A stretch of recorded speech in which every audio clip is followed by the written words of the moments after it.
to order at 7:15, 7:16. Does everyone have an agenda?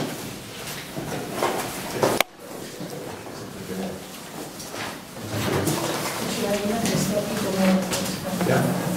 Welcome all, and we're being taped.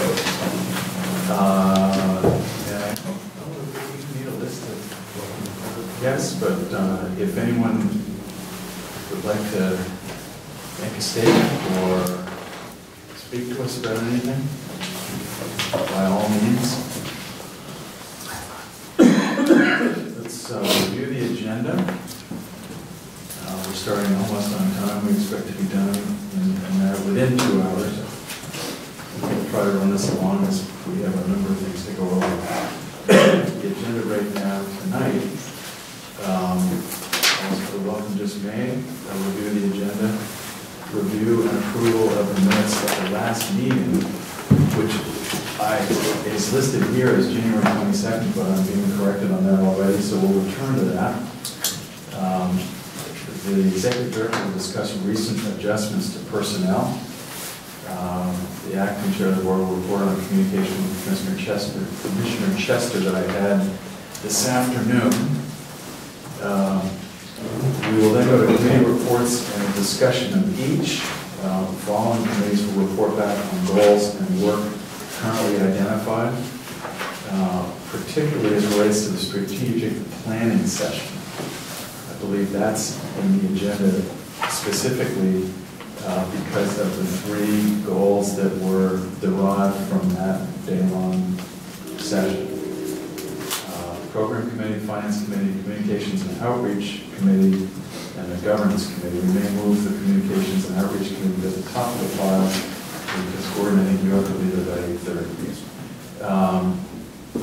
We'll do some business toward the end, having to do with signatory for the account, and other business that we will discuss to be taken up at the next board meeting.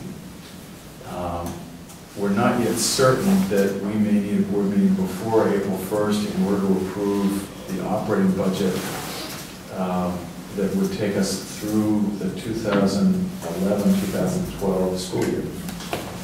We may want to reset the board meeting for that Wednesday, the 30th, just in order to be sure that we're following the proper procedure, but we'll take that up in a bit. Questions, comments, additions to the agenda? Was the last board meeting on January 22nd? I know that there was one that was scheduled for February 2nd that I was sick. February 3rd, yeah. February 3rd. Do we have minutes for February 3rd or not yet? No. They are in draft form and need to be sent to everybody. Okay.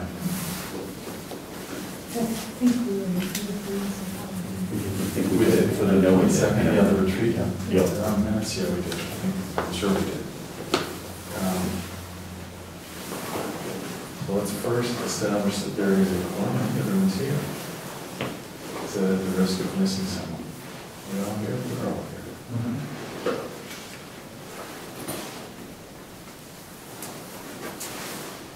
We could do a review of the strategic planning meeting, but I think we've already done that. Did we do that at the last meeting? So that would be reflected in minutes that we'll approve next time for February 3rd meeting.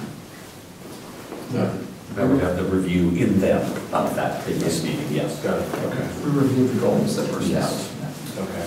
Does anyone have any additions to this? I think we'll actually cover a lot of ground in the report, so. Okay. Then let's move to, Tony, if you could give us an update on what is euphemistically termed adjustments to personnel. Which I assume means some people have left and new people are coming aboard. Correct. To meet the various needs of the school, particularly in the area of special education, and move forward on the corrective action plan that was submitted to DOE. We moved the director of arts integration out and are in the and are also looking to reduce costs in the area of nursing and have reduced the main office support personnel as well, so that we will be continuing with the same number of hours for the nurse support, but it will be at a significantly reduced cost than we've had before. We have are in the final stages of hiring a additional special education teacher and hope to have that concluded by the end of next week, and have also been interviewing candidates for a combined position for physical education and Dean of Students role, who would provide support for students in terms of both mentoring, a character development program, and discipline. I think that those are the most significant changes. Although it's overall close to a wash, there is actually a net gain for the school in terms of the budget, although not a big one. So that in terms of the goals that had been set by the Finance Committee was there would be no new hires except any that would fit within the confines of the existing budget. And so this meets that goals while actually significantly, we believe, improving the program delivery of services for students. And part of it, I have to say, thanks to the parents, because a small army of volunteers has stepped forward to offer support in the main office, particularly in terms of answering phones, taking messages, getting mailings out, supporting the lotteries, just huge effort there. And there's absolutely no way that we would be accomplishing what we are in terms of these changes without that support. So it's been a key element. Tony, is there first of all, I apologize for coming in partway through the Finance Committee. I had to drive some distance to get here. But I missed some of the discussion there. And is there a plan to replace the person at the front office eventually? What we had talked about, the sort of the answer to that is yes, sort of. At the moment, the idea would be to get ultimately a part-time person in who's an experienced office support person. Particularly, I would prefer someone with public school experience who's familiar with all the various reports that are necessary for the state and the calendar for getting those in. They require using a computer-based system that it's much more helpful if the person knows their way around that particular program. So that that would be the ideal, but that we had one candidate that fit that role, but it turned out that it was problematic for them to step in because they were already retired, and so when we contacted the state about it, they indicated that this would be a problem. So we're continuing, to look and see who's out there, but at the moment it is working reasonably well in terms of with so many hands and so much sort of passionate commitment. It is amazing what gets done. And the Dean of Students position is hired or in process? Or? We've had a very good interview. I have sort of a personal commitment as a manager to engaging the faculty directly in hiring. And it's just over the years I've found that you make better decisions when the faculty involved are involved directly in interviewing all candidates and either making a recommendation if it's a committee's process or giving at least their feedback before any decision is made. But the interview, Dean and I interviewed this one particular candidate who I have to say has all the skills you could possibly want in terms of real clarity on his own personal values, experience working with kids in school settings and in YMCA programs, and a long history of success at it. So he's also an accomplished musician, guitar player, singer, martial arts, what would you say, martial arts? Practitioner. And just very impressive when you think of wanting someone who has the ability to set clear limits for kids and to follow up consistently in terms of the enforcement of discipline and the school rules as defined, but it also has that ability to connect with kids in terms of the kids knowing that they're really cared for and believed in, and that they're going to want to earn the approval of this individual, and I think he will do all of that. And I can already see him sitting in this room with, I could probably name the kids actually, who will have their guitars out and their drum ready, and they'll be playing music and connecting. So he'll be Ninja Dean. There you are. Yes. Is that Tony, is that a full-time position? It's a full-time position, yeah. Finding those roles. And we'll get into it a little bit from the Finance Committee report, but in reviewing the departures and the arrivals, which we expect to happen on the arrival side next week, that we're netting out at a on the budget side, which is that was one of the requirements that the Finance Committee had from its meeting in its first meeting, to make sure that we were containing the cash outlay and the variance exceptions. Other questions for Tony?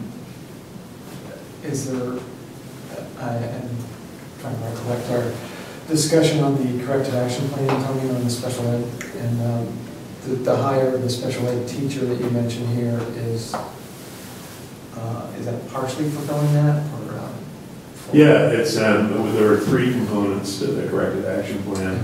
The offer of additional hours in this school year, the offer of a 2-week summer program in August, and additional hours next year. And we actually have 2 special education teachers that will be starting. One who will be on payroll, and the other who is finishing her practicum hours for her master's degree. And she's coming in 3 days a week full-time and has already started.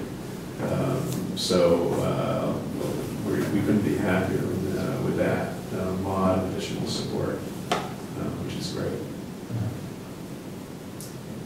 So does that, I know there's issues about getting all the testing done to get IPs up to date. So I thought you had recently talked about hiring people to do testing, but now is it more like Carl's going to do it? You have No, I think we're still actually talking to a couple of organizations that do the testing who might be able to come in and still be part of that process. I mean, I would prefer to keep people in the classroom as much as possible, but we have to be able to set that up. So she is continuing to do those assessments and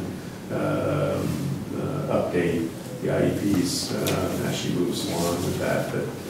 But I'd still much rather get somebody in who could spend, a week doing that testing, the testing that's left to do. And so, if we could get someone in to do that, then we would do that.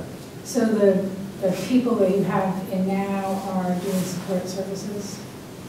Yeah, we have speech language therapy group, and they do speech language component. Then we have, once we complete the process, we'll have the 2 special ed teachers plus Carol delivering services to students. So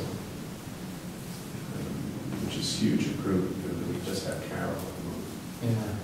So, and you mentioned earlier that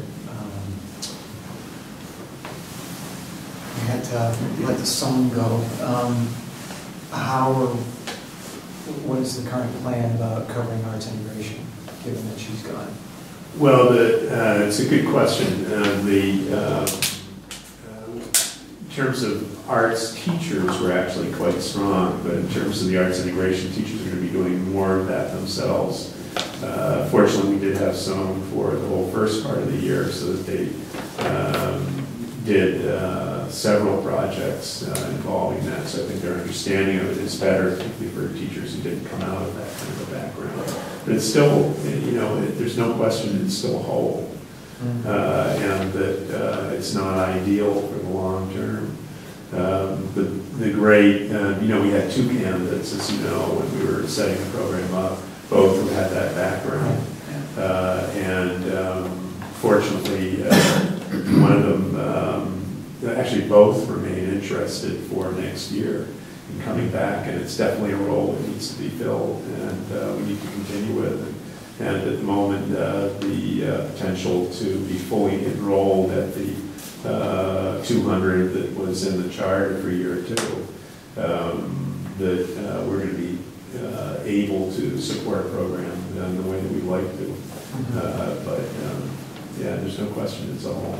And fortunately, in terms of bringing artists in, we've actually seen more of that in the past few weeks. So it's actually been a richer program than it was in the first half of the year. And huge thanks to Gordo for that, because it's really been fantastic and uplifting for the kids. But going back to the original question, I think it's a whole. Is there any opportunity for the current people who are involved, I think it's Gary, right, and Kathleen, to have some time to coordinate with staff on a Wednesday afternoon or after school? Yeah, actually, they have the skills, I think, to make that happen. It's just a matter of making the collaboration happen. Yeah, I think certainly Kathleen, I think both Kathleen and Jerry Beck would be willing to do it. And Kathleen has indicated that the entire way along since the beginning of the year. Yeah. So, and she was there today, and we were actually focusing on MCAS preparation this afternoon, running through the dates and practice tests. But this is a meeting, so absolutely, no question of that. When are the second LCASs? The first ones you say are in March 21, 22. When is that? They're, well, the first actual exam is in April, and then another one in May. Oh, okay. So, It spans. but it's, they're just sending out, they're going to be sending out the practice exams to all the schools and some of the other materials. So Sarah Gillum is putting together a mass. Is that what's on March 21, 22? Yeah, that's the practice. That's right. I see. Okay. Yeah. And it's not, I do want to sort of be clear on that, because certainly there'd be very mixed feelings about the importance of MCAS. What's interesting in terms of Massachusetts Association for Public Charter School Excellence, John Tarvin and that whole group, every single one of them indicated that you ignore the MCAS at your peril. And we've actually been very careful in the school to make sure that our curriculum as it's developed is in keeping with core standards and skill development, and paying attention to the MCAS. And, I only mentioned it because I wanted to start this after school Thursday. I got a favor to ask. Yeah. Stick with the agenda. Okay. This is not. That's a wonderful conversation to have Yeah. elsewhere. Okay. And I'm sure it's interesting and important for us all to know. Yep. I just have one other thing related to staffing, and just pushing you on this a little bit, Tony, to be honest with that, because Dave asked the question I asked at the last meeting. And I'm just wondering, and I hear you say, yes, Jerry Beck, Kathleen have these skills. Just wondering if you thought about how to kind of make that happen a little bit. I'm not convinced you need an arts integration person. You have an art and music teacher, they know how to do that. I actually don't agree with you at all. I don't think they do necessarily know how to do it. I think arts integration is very different from being an artist and or a music teacher.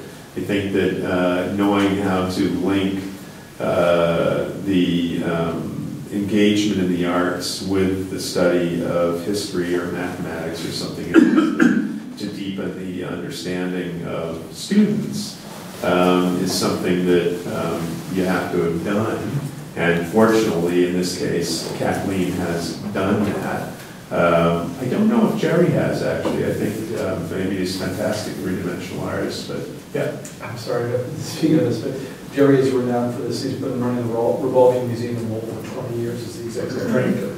We have funded him at Sea Arts several times because his work is really based on arts-based education. And you've talked to him in Lowell, you get a very strong feeling of how successful he's been in that. He's pulled the whole community together with work in education as well. Well, I know he did some street projects here in Gloucester as well with kids, but then that's great. But to go to the question of how can I support doing that, it's just making sure that in the use of the Wednesday afternoons for reflective time, that becomes part of the regular engagement of faculty and both arts and academic, and talking about what are they doing in class, what are they doing in the next week, the next 2 weeks, so the planning, collaborative planning is actually happening. That would be the role that I would play in terms of doing that. I'm sorry to be on the spot, but I'm pushing it a little bit because you've had a change in staffing, and because it's maybe, I don't want to see that just, oh, well, we can't do it now because we don't have an arts integration teacher. I want to say, okay, let's all pull together, and how do we make this happen? Because we can still make this happen. And so that, when I hear the question come up again after a month, I'm thinking, how are we making this happen? And is there anything we on the board can help to help facilitate that? I know a lot of model arts educators have done some myself. Would there be something we can do to be supportive to help make that happen? Well, because I'd love to see it happen, Art and Jay came to today's meeting towards the end of the meeting because we were doing the CAS piece, which doesn't seem to attract a whole lot of people to attend a meeting on it. I think that certainly anyone who wants to attend those meetings and bring thoughts and ideas to it, that one of the other things we do is have the staff. We send out on a weekly basis some of the things they're doing in terms of curriculum delivery to the board and anyone else who's interested in receiving. You do that? You do that now? No. I'm saying you could do that. And then members of the board, specifically to the program. Yeah, that'd be right. And then they would know what was being discussed or what was going on in terms of the curriculum. And then if they had ideas or thoughts, and particularly in terms of, because the issue you raised, which is a good one, is that there are resources that would not affect our bottom line, but that could actually, as Gordo has shown so well in the past few weeks in terms of visiting artists, could significantly improve arts integration in the program without affecting our bottom line. So why not? Or just utilizing the resources you have. Right. And then sometimes it's like, okay, how do we make that happen? Like, they're here, but how do we pull that together? Right. That's where I'm hearing a little bit of stuckness, because you have to shift to a new model now. That's true, but the other piece of it is that having the artists only here one day a week for each of them. It's 1 day a week. So Jerry's here on Monday and Kathleen's here on Wednesday, and our budget at the moment won't allow for paid artists to be here more than that currently. And so I think that makes it hard because for some of those projects you really want more time with the students in their academic class and in the studio to do projects. And I think both Kathleen and Jerry would indicate the same thing. Was your ballparking on the next budget, would it allow more paid artist time, like Kathleen and Jerry? For next year or for the remainder yes. of this year? No, next year. Absolutely. But as a function of process, I would suggest that those key concerns, even though they're clearly strategic ones and for board consideration, there's probably a list of those. And I would ask that the program committee take them on and address them and prioritize them. Because now, and it turns out the 15th or the 14th? 14th, forgot that. We will begin to derive the budget for the rest of this year and into next. Because we will have, and we'll get to this on the Finance Committee report. But at a certain point, there are some things that we'd add on the program side. I can't imagine adding in any other areas. We don't have to do anything about the facility. That seems to be under control. So now it's, what are we going to do with the program? Given certain things that we think are going to happen and look pretty good over the next few weeks. So, but I think that's where we're doing in the period. Other questions for Tony on the personnel? Changes to personnel? So, Tony, is there new hiring for a classroom teacher position right now? Yes, 1, 4, 5 teacher, yeah. And where do we stand with that? Just interviews are being scheduled. We've had 4 or 5, I think, strong candidates put forward. Amy sent me the name of 2, I think. And so we're following up on those and scheduling interviews. So hopefully we'll be able to get someone in fairly quickly. But we have coverage now. We do have coverage, Which is that Stan's? Stan's doing the majority of it, and I did a day in the class and absolutely loved it. So as quickly as we can, not that there's anything wrong with it, but as quickly as we can do that. And Susan's status is now understood.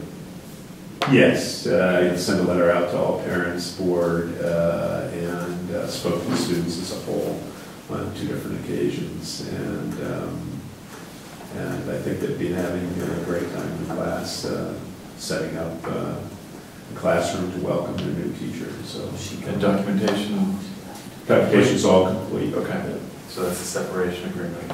Yeah, although we haven't actually, I take that back. I think what you're asking is how we actually received it yet. And the sign that we have not yet received it. So it was mailed on Monday, though, and had confirmation of that via email. Okay, so, good. If it doesn't arrive by tomorrow, then I'll be making a follow-up call. Okay. Good. Other questions for Tony on adjustments to personnel? Tony, I'd just like to say that I know you had a non-vacation over the last week, which one number of us did actually. That's called adjustments to personnel. I just want to say, that there's been a lot of activity around staffing, and that takes a lot of time, takes a lot of energy, and I appreciate your time and energy on that. Thank you. I would echo that. Thank you.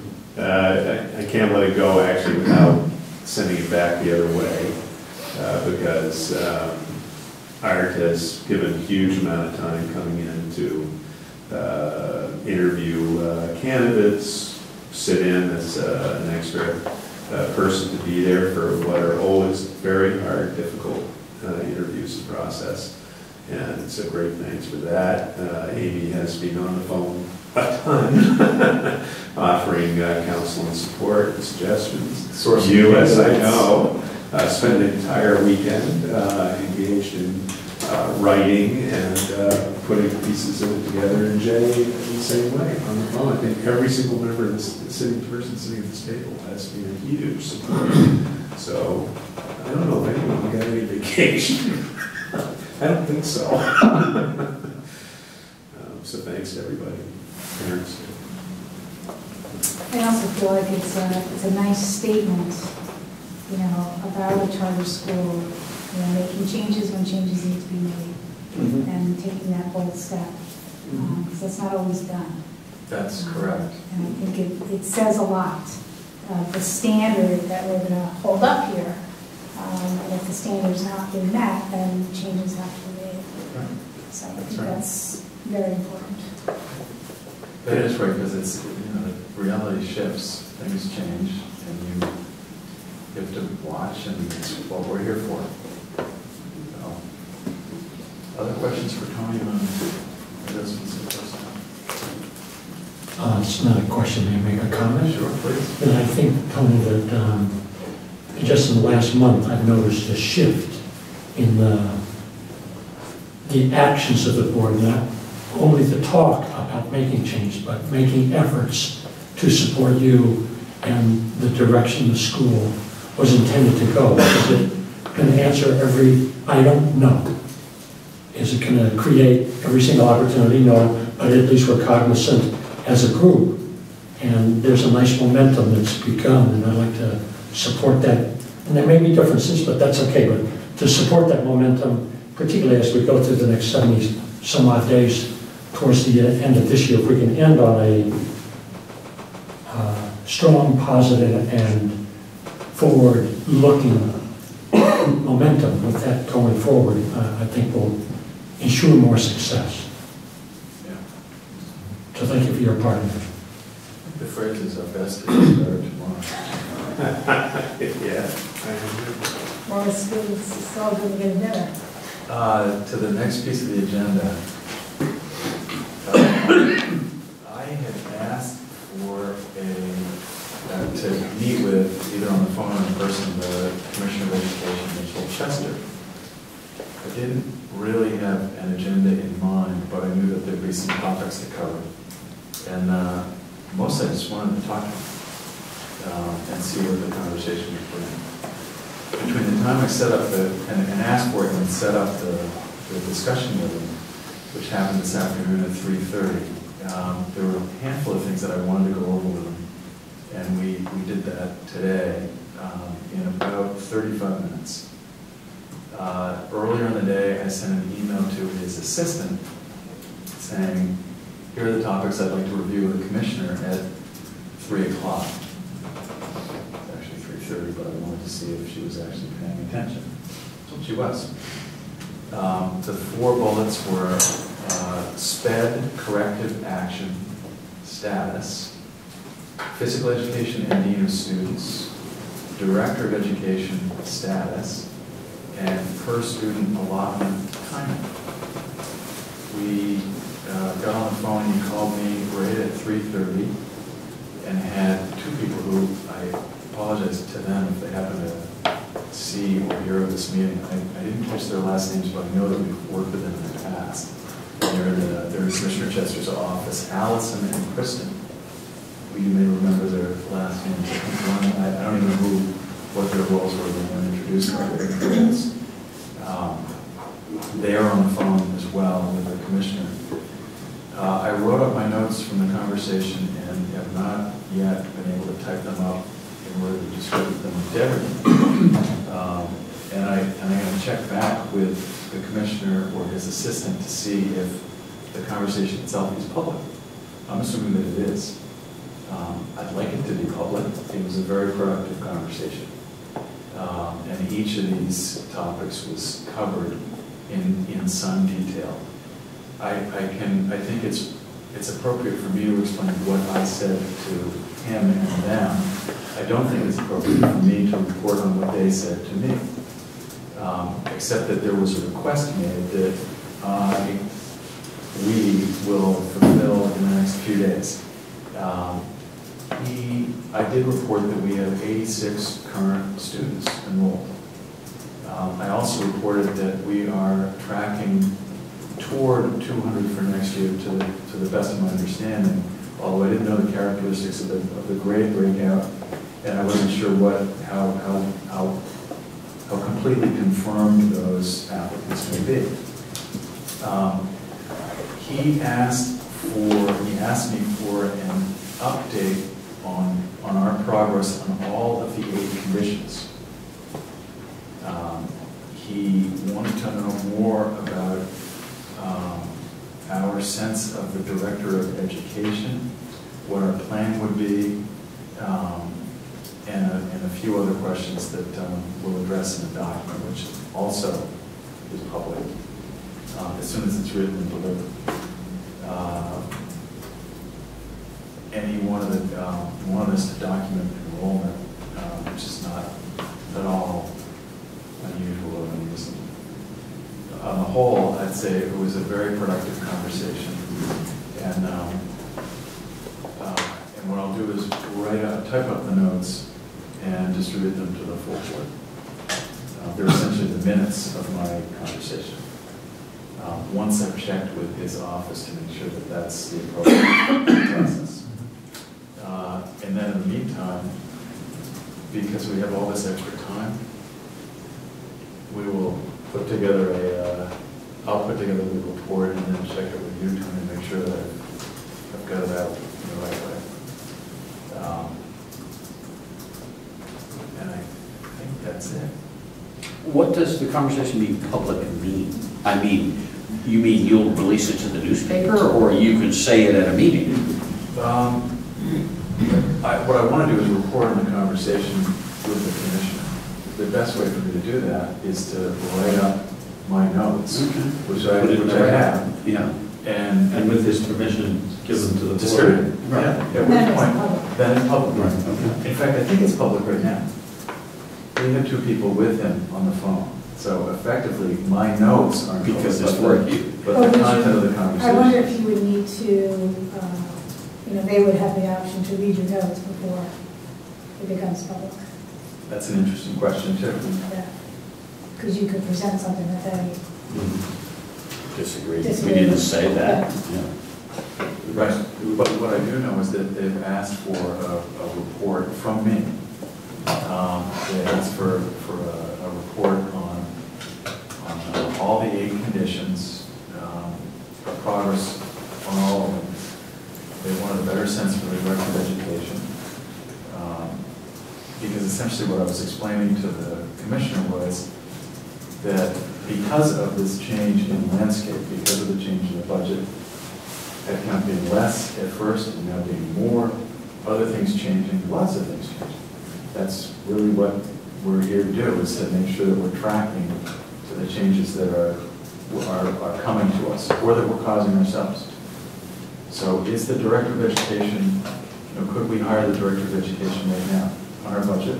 No.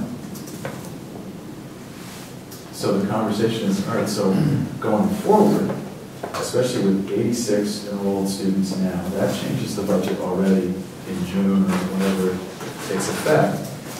Now it's for next year, if we hit 200 enrolled students, that's a different budget from 65. Now this is why I say, so for other adjustments, additions to the program, especially on the personnel side, that now we go to the program committee. So there may be some recommendations that come from the program committee.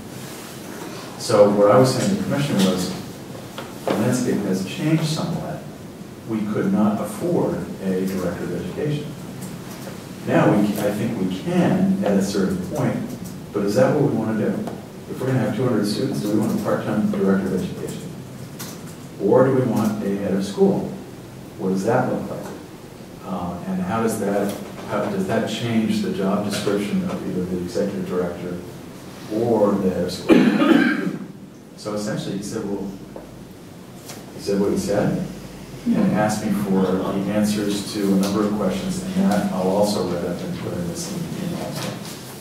And I'm hoping to get it to everyone by the weekend. And I'll check with the commissioner too. He might actually hoping he wants to see my notes. Yeah, so I think he will. Which would be fine. It was a very good conversation. I'm glad I had it. And I think he actually was, I can't characterize his response except to say that it was a very productive conversation. Joe, just for the record, my understanding is that you scheduled this meeting several weeks ago. And that there wasn't time for this to happen until that. Correct. Yep. And one of the topics was that we covered was, there certain things were supposed to happen by February 1st, and I always think better of responding with an explanation that would confirm the difficulties in having a discussion before we reported. And so that was fun. Any questions from the audience? There is one other. Your favorite mystified looks, but it's okay. One other I had that relates to our earlier issue, or the topic that Tony was discussing on personnel. Has the commissioner been informed at this point about the changes in staff up to this point? That's a key element that, in fact, I noted it and meant to bring it up earlier when we were discussing adjustments to personnel. Every change, large or small, has to be reported within 48 hours. Yeah. That's one of the conditions that has to be met. Yeah. He reminded me of that, and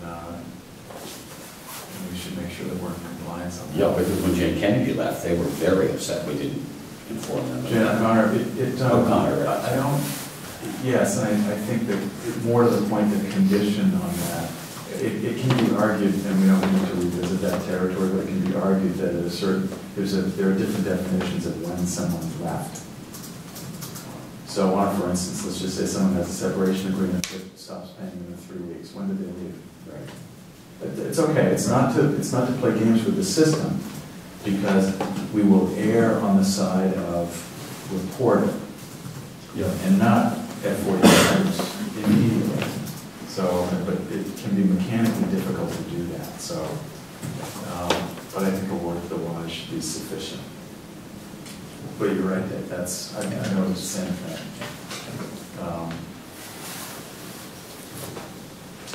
In fact, when I was reporting on the phys ed dean of students, that particular hire that Tony's talked about earlier, that's when the topic came over. We need to be notified of that.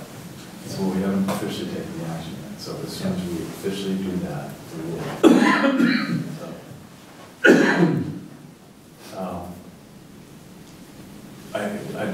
When I write these up, the notes are pretty specific, so you get a pretty clear picture of what the conversation is about, and so will everyone else. You have tantalized us. Yes, Totally. That's why we have our blank looks. It was productive, and I Rush to the email. I did say, I committed to getting this report to him. This is not really a report, technically, just a want to explain things to him and answer his questions in a written early next week. Following committees will report back on goals and work currently identified. Where are you okay with time? Go ahead. Okay. So we stick with the order that we got right here.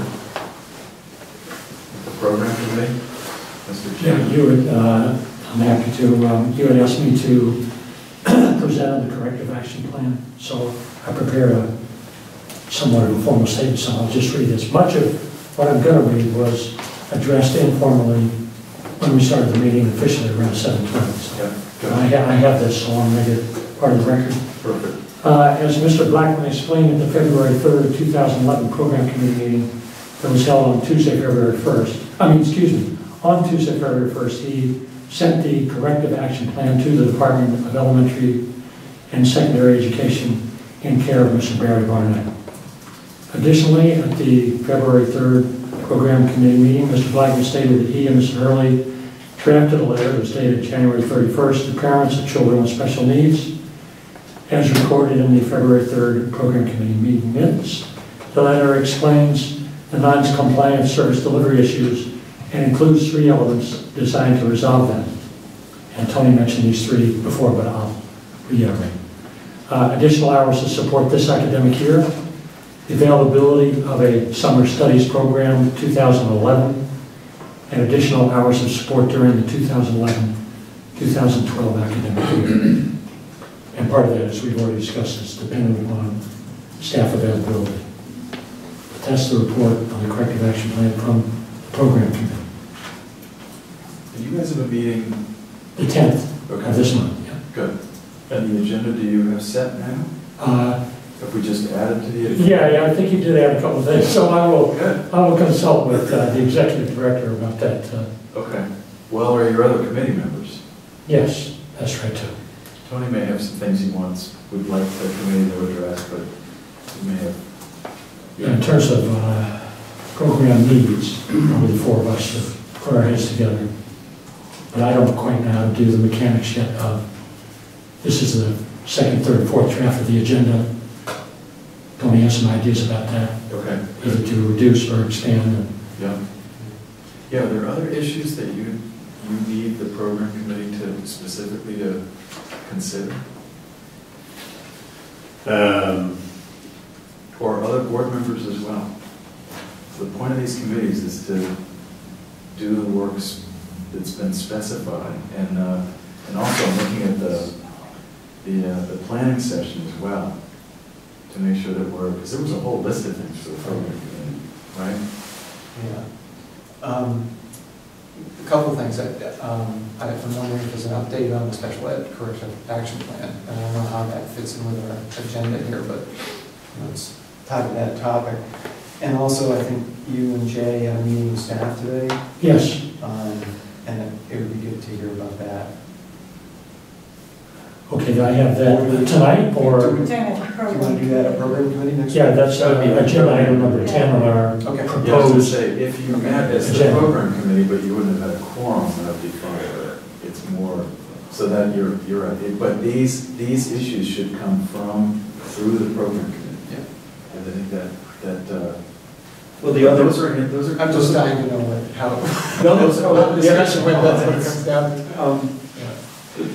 the other thing to be mentioned already, you probably have it in your notes, Art, is earlier we said that the program committee might begin to think about priorities and steps to take toward arts integration, as we had discussed before. Mhm. You know, short-term things to do with these people and the resources we now have, intermediate things, like, for instance, well, there are several other things. Anyway, that's another thing for us to discuss. You know, it's perfectly legitimate to build your agenda right now, right here. Well, it's pretty extensive, it may just It's a mean. 12-point agenda, isn't it? Yeah, yes, it Already is. are. Yeah. It has staffing issues concern, accountability plan, draft of that, and Yeah, some of that. which all came out of the planning session. Right. Yeah. Because I would, I'd prioritize it however you want. Well, I think the key thing there is that, you got two pieces going at the same time, or primary areas. One is delivery of program this year, but the one that's extremely time sensitive and will take some considerable time in the next meeting, as we think about an agenda and whether it can be completed between whatever hour you start and the hours later when you finish, is that we're going to be building that budget for next year. And so really thinking through what is the staffing for the wow factor program that we wish to deliver at the school. What does that really look like? Because, backing up from the date of March 14th, really you're talking about by the end of that March 10th meeting, we're going to need to be communicating to me and to the finance committee what does that staffing look like, and very quickly attaching projected figures for salaries, knowing what that means to benefits and all these other pieces that are critical for putting together a budget for the 2011-12 school year. Our first along those lines are item number 3 and 4 are budget is 3, staffing issues and concerns is 4. So they're the top, they're not the first two, but relevant to program functioning. This program, not the program committee. Those are the top 2 items and deserve an adequate amount of attention. Yeah, and I probably flip them the other way.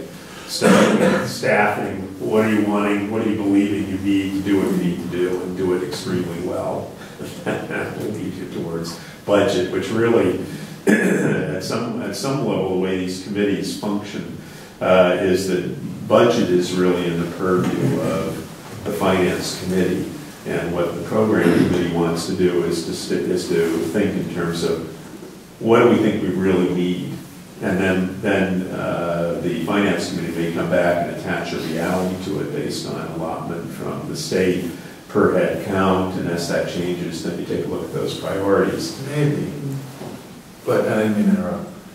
But there's another approach, which is we could actually take a shot at doing this at the committee level, and then doing it as a group, because we can can more. Yep. Yeah. We can all be made, and it's a risky proposition, but all out there for everyone to see. So it's not just what we decided we're going to do, it's what we decided we're not going to do. And we can put it all up on a wall, one massive spreadsheet. I know a couple of people, one in particular who could help us do this. And if we want to play what if with everything, it actually could get to a really interesting place. And that may be a really interesting exercise. And now that I think about it out loud, it sounds like a hell of a lot of fun. And then that, Joe, drives money decisions, which affect position A, B, C. You got to take D out, E, F, and G are okay, and then beyond that, well, that's 2 years down the road. Yeah, and the beauty of especially the program committee, but I think all of us together, is if the program committee doesn't know what certain things cost, given the makeup of the program committee, then I certainly don't. So if there's a certain kind of curriculum or a piece of whatever, materials, people, expertise, however it gets brought in, I wouldn't have any idea what the landscape, I know the right questions to ask, but I wouldn't know if this phys ed, Team of students first. I wouldn't know if that's, I mean, in my world, $30 an hour doesn't exist. $300 an hour exists, but not 30. But that's fine. But now it's, okay, so how do we, what are the different permutations? How can we derive expense from certain things that we want to do? And how do we make it all work together? It would be really, it's an interesting exercise. This isn't a crazy budget. It's not $75 million. It's a lot more contained than that, and it's almost all people. We also know that there are certain fixed expenses that we can get into later, but that won't change. They can't change. So as much as we can put a wish list together, but now it's based on enrollment and revenue. So let's see how it works. But it should start with the program. Long-term program, can I ask you a question I've been trying to ask? And that is, I never know who to go to if I want to say to Jeff Weaver, okay, come on back and teach a 1-hour art class. Is that the kind of thing, eventually, the arts coordinator, I go to him and say, I can't promise you I'm going to have one of these guys every day, or twice a week, or once a week, but It would be Tony? do it through Tony, because that's how I've done it so far. But now they're all saying, we want to come back during the day. But I don't know how to formally do that. It's sort of part of the program, sort of not, you know. Same with after-school theater. And then I hear about MCAS, and I go, well, I haven't started yet because now we're in March. I don't want to interfere with MCAS. Well, I suppose that's part of those discussions. Well, if it's that happen after, in the that's legislature. right. Or if it's after school, is that out of bound? I mean, it's, so, but I never know how to make the step, but it should be with sitting down with you and turning off the phone. And then try to pick dates. Yeah, I think part of what you're saying, Gordon, is that it is a program element, but underneath that is scheduling issues, and that's got to go That's got to be Tony. Yeah. Great. Time of day, amount of time during the day, because teachers are teaching all the time, and if a couple of classes are going to go to something you set up, that's a scheduling issue as opposed to a programmatic. Well, it's interesting. I mean, you raise an interesting issue, which we've talked about before, and this is new to me, so I have to say I don't come from this background at all. Not a public school person, really. And so, you know, which I've raised before, where do those decisions get made? I mean, in the model I'm used to, there's a very, very clear delineation between governance and management.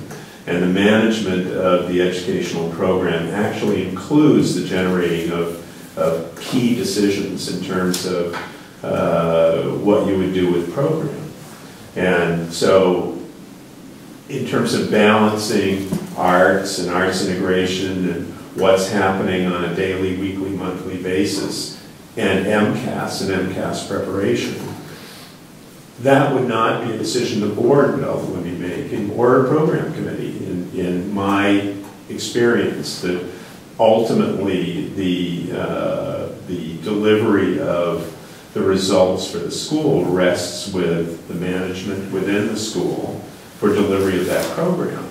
And so when you raise it in that, in terms of Gordon's question and your response to it, and what I hear in my head is, well, that's a scheduling decision. Meaning, you know, how does it fit in with the schedule? But actually, there's a philosophical question in there as well.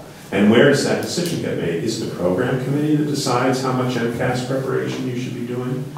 And whether you should be doing it at all?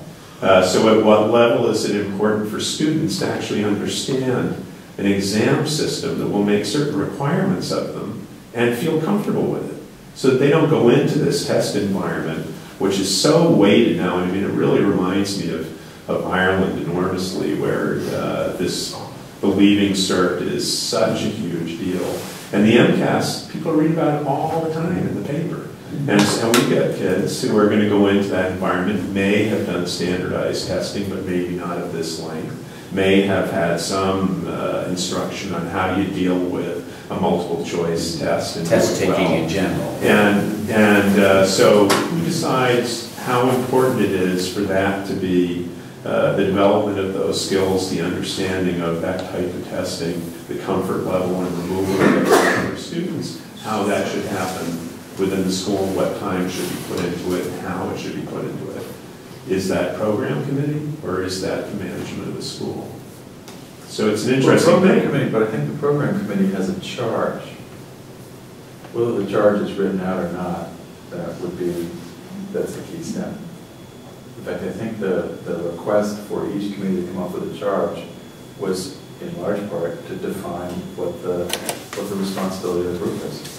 The issue here is, and you're right, there's usually a clear delineation between governance and management. Having said that, without this extra help that we were all applauding each other for, if we were just governance, it wouldn't be working. I'm certain of that. So having said that, everyone will trust each other that the appropriate boundaries are watched and adhered to. So you're right, it's not, I had the same reaction, which was, no, if it was just a scheduling problem, then the strategic issue and the philosophical issue would already be cleared up. But it's not.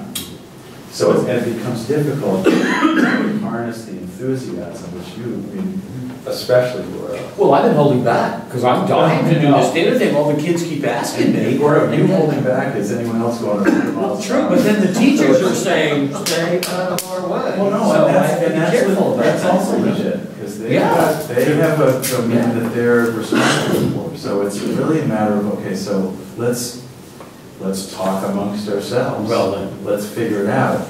And it's not just the program committee decides it and tells you what it's going to be. Clearly not workable. So that's not it either. It's also, but for a little while, we may be trying to figure it out. And the key is both communications and respect. Because, yeah, you're ultimately responsible, but if you don't have full authority to go with the full responsibility, that doesn't work. Just like this from Lynn Joe, that the program committee has drafted a mission statement and responsibilities. And the two key words, and I thank Dave for this, in the mission statement is to oversee and support. It's not to make decisions about. Right. But it's... or inject itself into. Say again? In other words, inject itself into, because I made that mistake a couple weeks ago. You're saying it's to not ingest yourself. Not to, yeah. So that, no, so that's right, I'm confusing. But overseeing and support says it well. Yeah, it does. And I think were you going to say something else? Sorry. No. We gave them the 15 words. Just that there's a big difference between deciding about policy, which could affect Gordon's bringing in artists and the time of day, and to oversee and support decisions that are made on a daily basis in the daily operations of the school. Right. Then we become advisory and consultative rather than decision makers. Right, that's right. Well, and it also now, and so consider that, sit with that for a week or two, and now consider the idea that there's an expense to all this enthusiasm and aggressive volunteering, which is great, but there's huge benefit to it too. So what's the operational requirement? You've got to check. Well, it may be that that's the best $2,500 a month we ever spent was for a volunteer coordinator, which Amy's been talking about since I've known you. But you know what? That may be a budget item. That may actually have more leverage to it than any other dollar we spend. But let's see. I mean, right now we're personing the office management tasks with an awful lot of energy and diligence from the part of parents. So how do we get it now? At a certain point, that gets out of hand necessarily. It can't contain itself. So how do we coordinate that? That goes into the same question. So, all right, you have a bigger report than we expected. Well, I appreciate everyone's support in helping me to elaborate. Tony, I just had maybe a little example of sort of what you're talking about, but then the energy maybe of some of us on board to, kind of maybe move things, support things in the spirit of the charter. And I was talking to Gordon about, wouldn't it be cool to have a workshop day? If some of these artists came in and you had a workshop day, 4 or 5 of them, kids get to choose what they want to do, and they rotate around. And, to put that organization on the staff might be a lot, but what if some of the board members are willing to come in when you have Saturday school maybe, and, orchestrate. I just think it'd be really cool to have And do a half day, where you can get them to come for a half day. Now we're Right. talking not 8 hours, but 4 hours, yeah. Or 2 Or 3 hours. hours, yeah, Or yeah. 2 hours, and let kids, experience all these, whatever, floats their boat kind of thing. I would like to add too, are you done? Done enough. I would like to add to that what attracts children to learning, I would like to learn more about is giving life to ideas and concepts that can ignite a curiosity in a child so that they go back to their parents. I'd like to learn more about that. Yeah. Well, something, Mr. Baird has got a half-day workshop in April. It's broken into 2 parts, so you get full-day credit. Da-da-da-da-da. AM, certain grades, PM. I mean, there's all kinds of ways to work the system so everybody benefits. So here's what I'd suggest. Speaking to the chair of the program committee, I want to do all those things. We all want to do all those things. They are not without expense and cost. So figure out what the program committee recommendation would be for a larger budget. Never mind how large. Figure out how to do all of those. I don't think a workshop day is costing money, it's probably wrong together. Well, it costs something in attention. It costs something and time. The facility cost is sunk. It's a beautiful thing. But we'll hear more about that from the Communications and Outreach Committee, I'm sure. So figure out what those things are. And I could even say, I'll wager that we won't have enough money to do everything. So, but to start with with the program committee, and what the program committee would recommend in consultation with the executive director. What do we want to do? We won't have a lot of money, but we can at least begin to consider what we might add and how. Where's the leverage? What's the best way to do this? That's where we're at. Okay. Can we skip to the Communications and Outreach Committee? In the 10 minutes that one of us has remaining? And is that James reporting or? It could be either. I mean, Take it. okay, we had a very brief agenda at the last meeting, and it was great because we had the whole board was there, so that was one of the things we wanted to do was the idea of every trustee advocating. It was very important that everyone be there, and everyone was. Basically the real charge, as people call it, for the committee was to make sure that the upcoming open houses and enrollment sessions were fully brought to the community's public that was engaged in it. We talked a little bit about Facebook, and Karen opened a small Facebook event, which actually got some very good feedback from one of the attendees who has then since passed it on to other friends. I think we should follow some more steps and pursue those kind of strategies. That's something we can pursue later. The event was really, I mean, to be very, very concise about this, we did talk a little bit about how do we bring the arts community more, and Gordon clearly took that and just ran with it. So I'd say good job, Gordon. I mean, that's this whole concept of yours is that the community identity is so creative, and we need to sort of reach out to that point because that's what we're supposed to be all about. It's been very successful so far. We did have a discussion which we haven't finalized yet because we were really just throwing this out, it being the first meeting of the communications committee, I believe, that we would discuss the idea of a media liaison group where there's one person. We just offered ideas out there. One of them was it would be a parent member. Another one was that maybe it would be a revolving thing where people would take shots at it. And then the question really became quite crystal clear, okay, well, what is the message going to be to that person? And Jay Featherstone made a really wonderful point was that the kids love it here. And there's been a lot of discussion about how we want to engage with the press and the community and all that to get the higher level of visibility. And I think we talked for 15 or 20 minutes and stopped, but when Jay said the kids love it here, there was a bit of an epiphany moment to that where I think everyone had a lot together in the committee. And again, it was the entire board, so it was great to get that agreement on that. But and that is really the theme of the marketing and outreach committee really is using as its central theme. We did not get to one item on it. And an item that is very near and dear to Amy. We talked several years about that, and we just frankly ran out of time. We need to sit down and discuss, and this is part of outreach also, third-party events at the school facilities. Someone wants to come in and use the place for something. We should be very open to that as a public institution, especially one that supports the arts, because the arts culture in this region is so large. Where we see already some progress has been taken, where there's going to be a movie night, which is a terrific idea.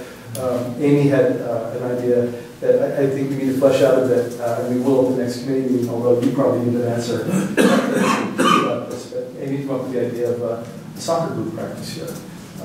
Somebody approached me, I'm sorry. Looking for a space. Okay, to be correct about that, thank you. Yeah, someone's approaching me. I'm sure, with what Gordon's done now, there'll be more of these type of requests, and we should have a policy and procedure in place in advance. We haven't really had a chance to talk about what we feel is suitable or aligned with the school. Athletics is something, we need to talk about athletics like any other thing. How do we fit into what do we want to do? There may be criteria that, how do we do this? We need to sort of investigate a lot. So this is just all a case of first impression for us.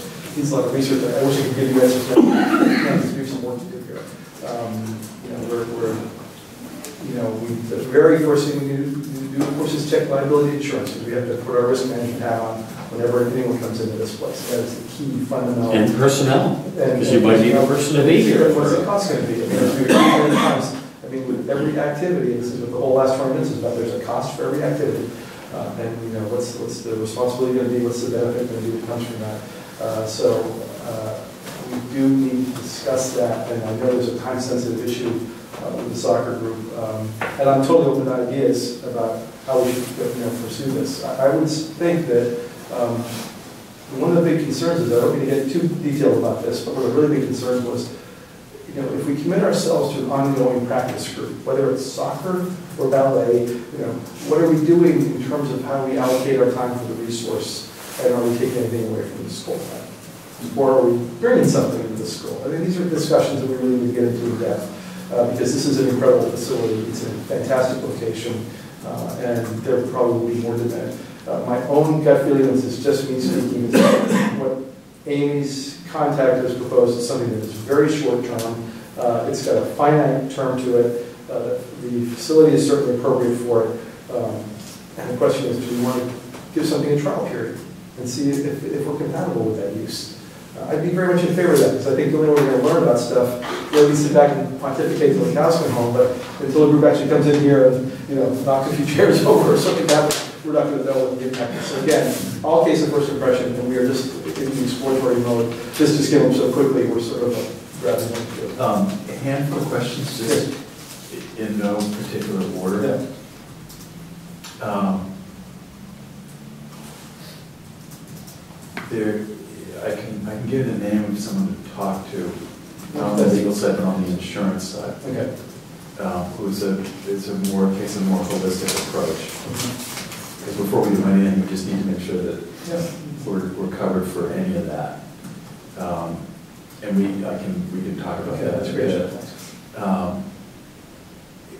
It may be that, let me go to a second point, which is the reason for having communications and outreach be the entire board was actually to focus the attention on the open house and the enrollment issue. There are a couple of us who are already on, not over committee, but they are at committee limit. So I can imagine that there are people of us that will not be on the communications and outreach committee for the going forward. But at some point, confirm who the committee is. I'll assume they're co-chairs right now, but it's really, I think it's ultimately going to be you, Gordon, as we move along.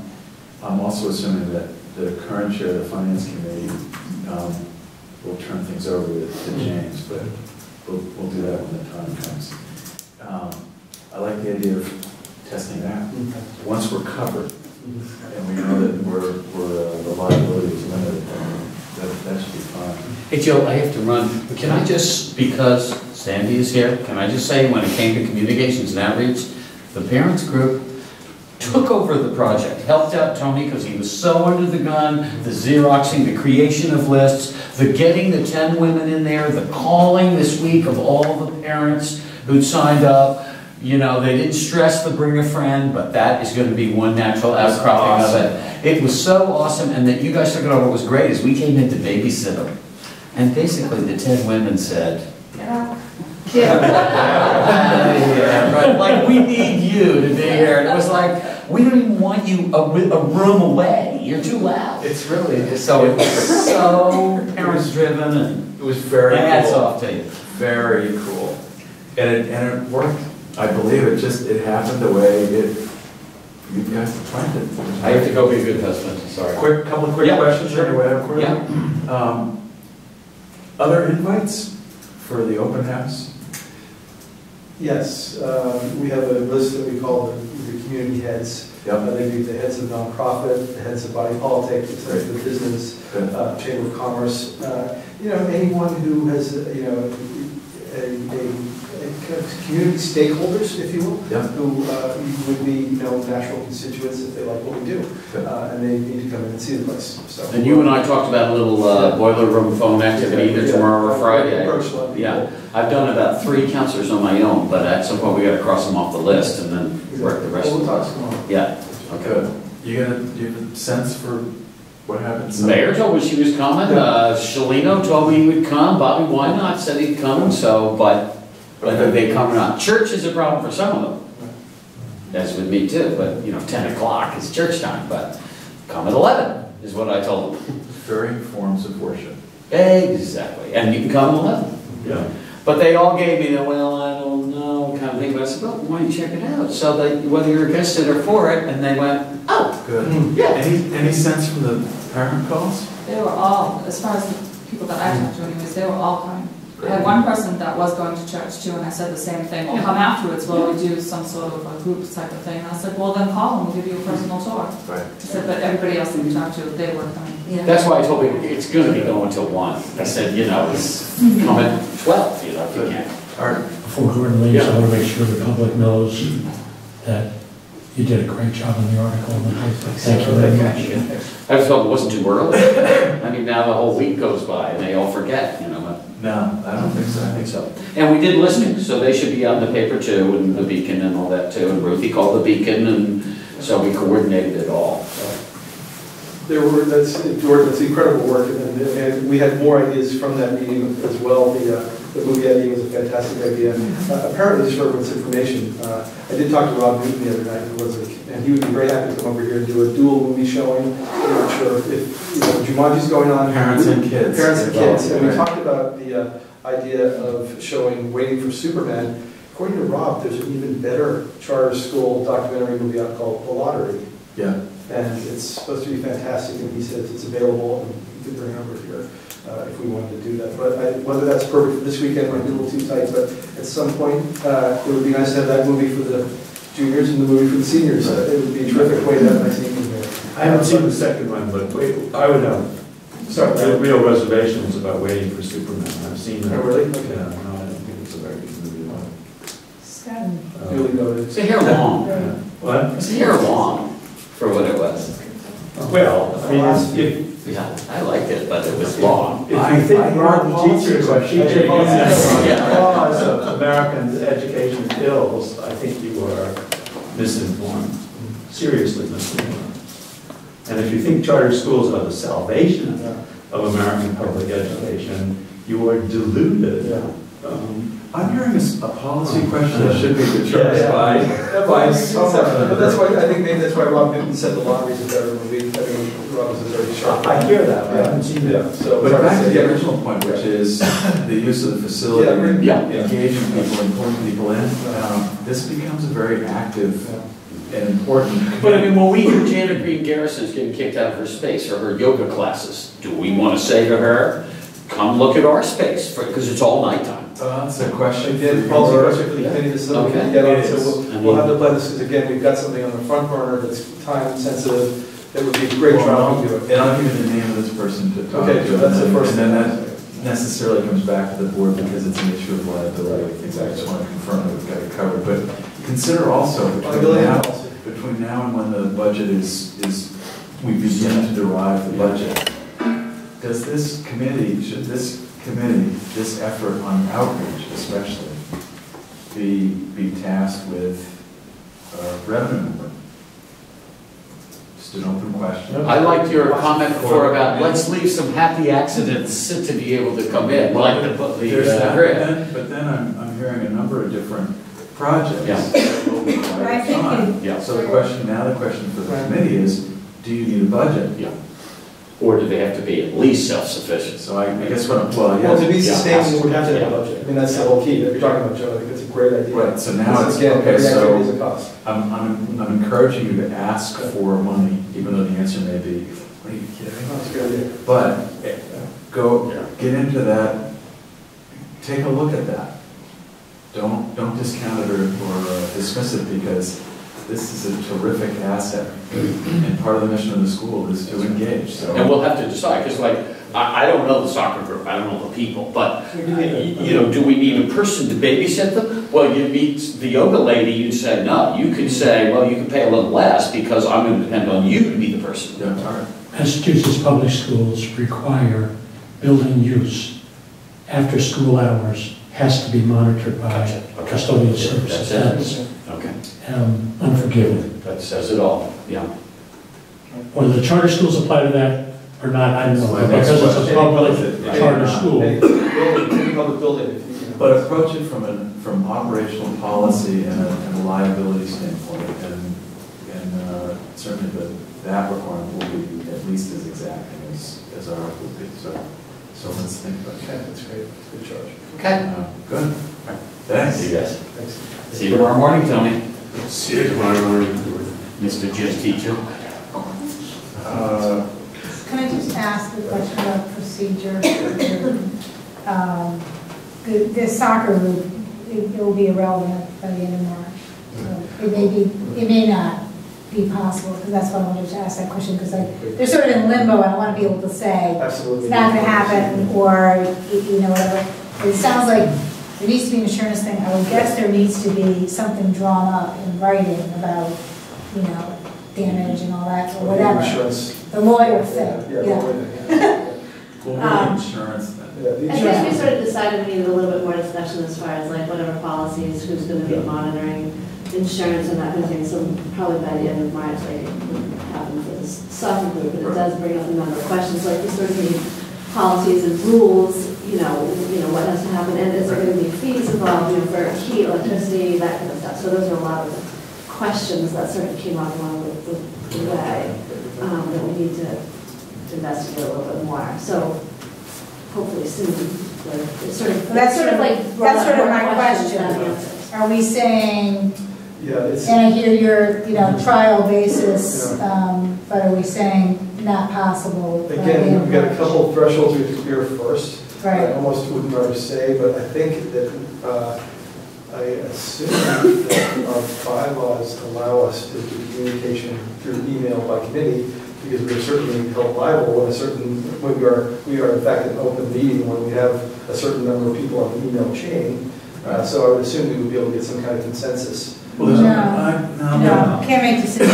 No, and if we're adding liability, then the board would should review it. Oh, that's, well, my question would be, just to take Amy's concept, at what point, where can we not get consensus through email if it's impossible to get the board together if it's not a regular scheduled meeting or an emergency scheduled meeting? Yeah, I think with something like this, it'd be, I can't imagine Okay. Has to be getting board anything meeting. substantive in email. Yeah. But with a conversation with the person I'm thinking about, which is almost purely insurance Yeah, related, that's fine. you get a pretty good idea of what the requirements are. Okay, well, that's the starting point anyway, so, Yeah. let's just start there. I have a connection in another school system north of here, and I can call him to say, could you send me, because I was part of amending it, some key language had been left out. So I can get a copy of that mailed to me probably by Friday, maybe next That'd Monday, be fantastic. and then I'll just make some copies and give them to people Yeah. Well, as a sample of building use policy. so to capsulize, to Karen's point about some of the work that's been done from Joe's point, Amy, I think that your best course of action right now would be to call your contact and say, this is going to take some time. And thank you for your diversity with that, have a conversation later. We're almost there. But not, Exactly, Karen. When does that committee meet next? I don't think we decided on it yet, because we just, again, had that first meeting, we had a bunch of vacations and a bunch of sickness, but we can certainly make that decision right now. We have our next board meeting, I believe it's April 6th. So far. So far. If it's 7 o'clock, we can try to do it for that, yes. For Monday the 4th. Today is the March 2nd. We could probably meet before the end of the month. I mean, frankly, the faster we can get some of these policy issues discussed, the better, the faster we get to the board, so that everyone's full time to, turn this stuff over. And these are good, these policy decisions. You can think of one instance of something that's good, and then something comes about something 4 weeks later, you say, wait a second, that doesn't fit for that plan at all. Well, we can always, we can push it too. I mean, we can get a B on it, and we can get it. we can get an A later. But I mean, my preference would be as quickly as possible, actually, especially given what Gordon's doing right now. I'd love to get some feedback and some other ideas about that. Thank you, Gordon. I would, that second to last week of March, starting the 21st. Excuse me, I'm trying to, This is the last week. let's go back to the 21st again, if everyone has there's, again, this is, under the original understanding to bring as many people into the marketing and outreach as possible. Are we off that now? And especially after the 14th. Yeah. Or even the 7th. Okay, right. We will. Back to folks. Okay. I know that a couple of us are opting out and willing to full confidence. Fine, thank you. Okay. Okay. Let's shoot for Monday the 21st then. And anyone, it's again open to more trustees if some are actually. Well, then you and Gordon working together just determine who the members are. Okay. And would it be possible to go Tuesday or Wednesday? Yeah. You want to switch it to Wednesday? Tuesday or Wednesday, Okay, yeah. Tuesday's not great for me, but if Wednesday's better, does anyone have any conflicts on the 23rd? I mean, I realize that this doesn't necessarily have to have everybody in, but Karen, you are definitely on. And let's see, anyone else who wants to be there? Is there another committee meeting that we can piggyback with, so people will be there anyway? the Finance Committee meets on the 14th. Programs on the 10th, right? 17th. It's the 10th. Oh, the 10th, that's right. Yeah. That would be next week. Yes. That would be Merry laughter. That's right, happy laughter. Yeah. So we got that again, I'm sorry, just on the Thursday, the 10th, we have. Program committee meeting. At Okay. 7. Well, okay, what's the next committee meeting date after that? I guess, said finance is on the 14th, is that what you're saying? Finance is on Monday the 14th? Yeah. What time is that planned for? Sorry, I should know that. 6. With a 7 o'clock meeting, Aaron, is that okay for you? Yeah. Because you are really the big piece of this, in that we really want to also explore the parent community. Right, no, role. I can do that. So, okay, let's put that in the book then. Thank you, Art, I appreciate that. So, 7 o'clock, Monday, March 14th. I'll go and let everybody at the time.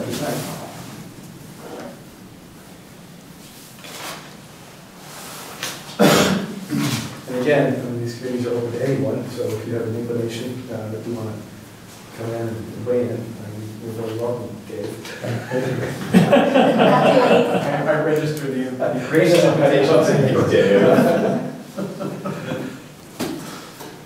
So we can put on the agenda to try to get this policy. We have to, we'll come up with some groundwork, you know, I'm sure Previous. we'll have plenty of time for the research that Jody's have done for the insurance. We'll get that done or so immediately, hopefully tomorrow. And then if I can find some, guidelines in this and just get a very rough sketch out there, but here the kind of things we need to think about. How do you feel if he's come a little bit prepared? That would be hugely successful because it's really tough when you start from square one on a policy issue. Anyone with any authorities, Tony, if you have any, I'm not trying to work on you, but anything in art and Yeah, like tomorrow morning. there's fantastic. At some point, and Tony, I don't know if you need to do this or be part of this, but you can always you can check with Nick LaFava too. Okay, that's a great idea. On the facility side, because the lease has certain possibilities and Sure. requirements. Okay, so there's a couple levels that we have to. But there's also, he's got people that work for him that know this stuff. Yeah, yes, right, well, yeah, and would, and could be available, especially if the custodians that were, to be around. Yeah, sure, no, that's a great idea. I mean, if we can team up with them, so to speak, and get a little extra leverage out of that. Yeah. Sure. Great idea, Joe. Other questions for James? Or issues to load onto his plate? Good, thanks. Thanks. Finance Committee just met. And in brief, we touched on some of what we already talked about since we started this meeting. We continue to track cash quite closely, although we have roughly $90,000 in the bank. Necessarily, we'll track cash closely because we know that if we had all the money that was due to us on the revenue side, we'd be fine, but it comes in at specific times in specific amounts that don't necessarily, sometimes we're flush and sometimes we're not so flush. We're also tracking payables, which list around $120,000. The largest payable is to Foley Hoag, and they're very patient. They're fine. In fact, I think we've worked out a very minimum payment per month for them, so they're fine. I just need to see activity, which is typical with payables generally. And then the personnel changes that have just come in that are essentially, I think they gained us $400 a month. So that's good. So for now, the financial picture looks reasonably stable, although we continue to track payables, and as I say, cash. The next piece of this, given the landscape that's been changing, and also given that we're now 86 students enrolled, and we look pretty good on what happens next in approaching the goal but exceeding 200 applicants. So we look pretty good there too. We'll know more after the 7th on the revenue side and what it looks like for next year. But there are so many other little things to be worked into the spreadsheet that rather than try to do that all in a hurry over the last 3 days, we just thought, let's see how it settles out. Right now, we're, as I say, tracking cash and payables and watching personnel adjustments. And we've got some operating kind of boundaries that we've talked over with Tony that I'll get into in a second. But for now, what we're going to do is derive a new budget, an operating budget for between now and the end of the school year 2012. We will list the assumptions out, and we'll do that especially in conjunction with what the program committee will be looking for. And in fact, I think what we'd all be looking for. If there is more that can come from outreach, realistically, it's likely that we aim for a wash, so that whatever we're doing on the outreach side would only cover the direct expense and not even signed over that, because we don't really need to do that right now. But there are other issues that will come up over the next couple of weeks. The operating requirements from our meeting when was it, January 21st, the review had to do with the discussion of budget and the variances and the changes in current needs, and what the group did with Tony at the time was review the payables, review the set monthly expenses, which were about $60,000, and then determine that only those payables aged more than 90 days should be paid, and then begin to negotiate terms to pay down the remainder. That's a policy we've been following, Tony's been following, and then negotiate to pay all the others over time to June 30th, which is, I think, also within bounds. We determined no new hires except within the existing cost structure, which it looks like we've done that successfully. Tony's done that. We've contained the invoices. Can I ask you a question about that again, just to be clear? So that includes 2 new sped hires, a dean of students, a swap up with a nurse, so it's not a new position, it's exactly the same. And does a secretarial office manager person fit into that or not? Not yet. It doesn't. Not yet, because we haven't hired them. No, I'm sorry. I guess my question is that funding available? No. No. No. Okay. We assume not. We assume not. We No. assume not. Because the cash, the revenue piece right now won't hit to reflect 86 from the earlier total until June. Okay. So the answer is no, that's not in the cards. For now. For now. Right. But for now means to the end of June, or no? We'll see.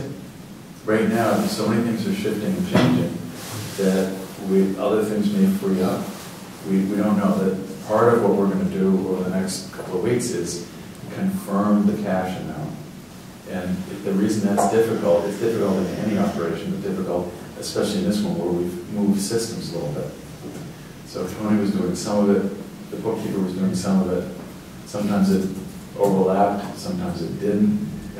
Now I think we've gone to a system where all the invoices go to the bookkeeper. So it's all in one, you see what I mean? Yeah. And then all payments are done by the bookkeeper, no credit card or anything like that, just all of it happens that way. And so all the reports coming out of QuickBooks are as a whole, as they should. So some of it has to do with that. Does that make sense?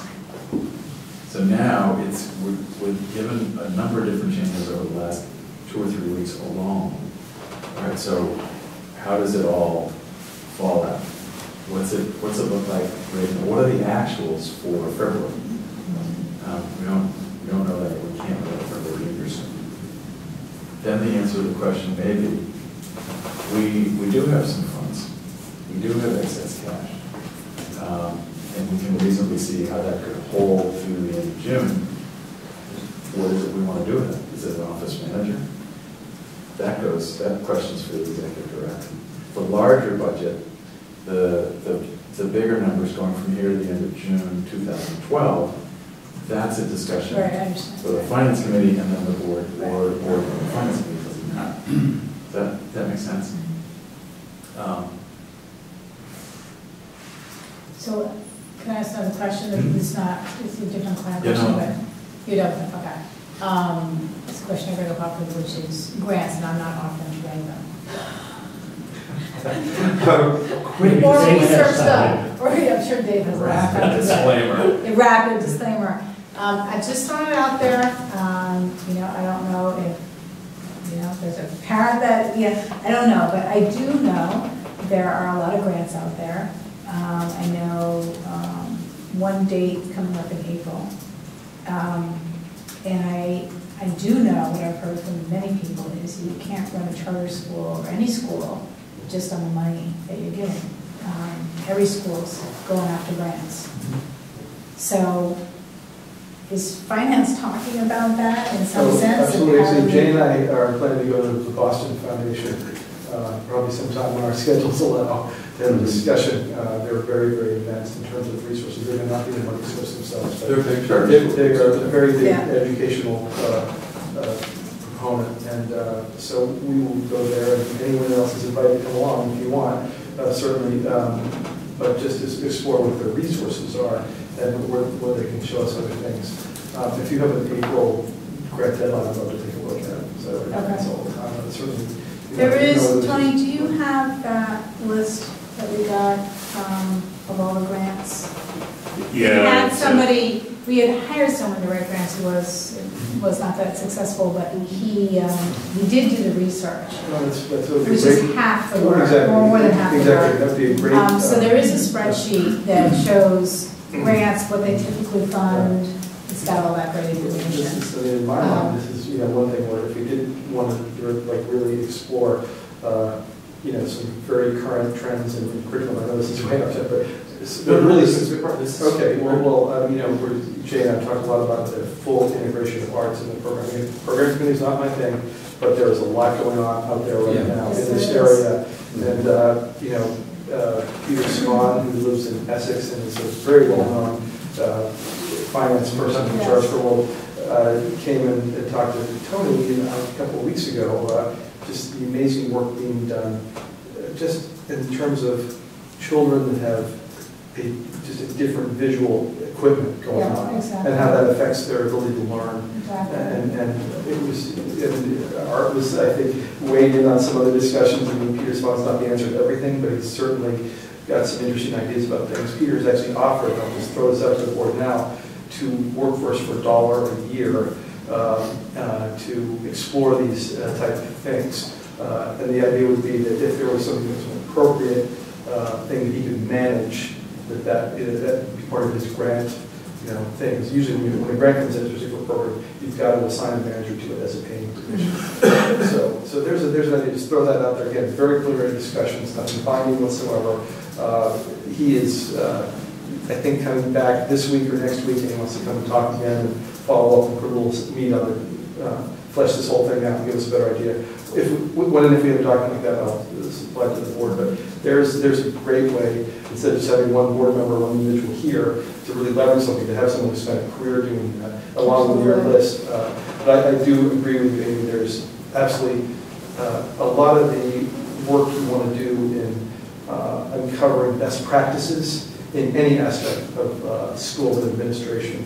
And it's going to be already done by someone that was funded by a grant. That's what they do. I mean, they look for impact, they look for the new edge on something, and we do have to be in front of that, without a doubt. So Swan he's not a grant writer. He started out as a municipal finance guy. He was one of the first bankers in the United States to say, hey, this is actually fundable, in spite of everything. And bankers tend to be very conservative, and they go with what works.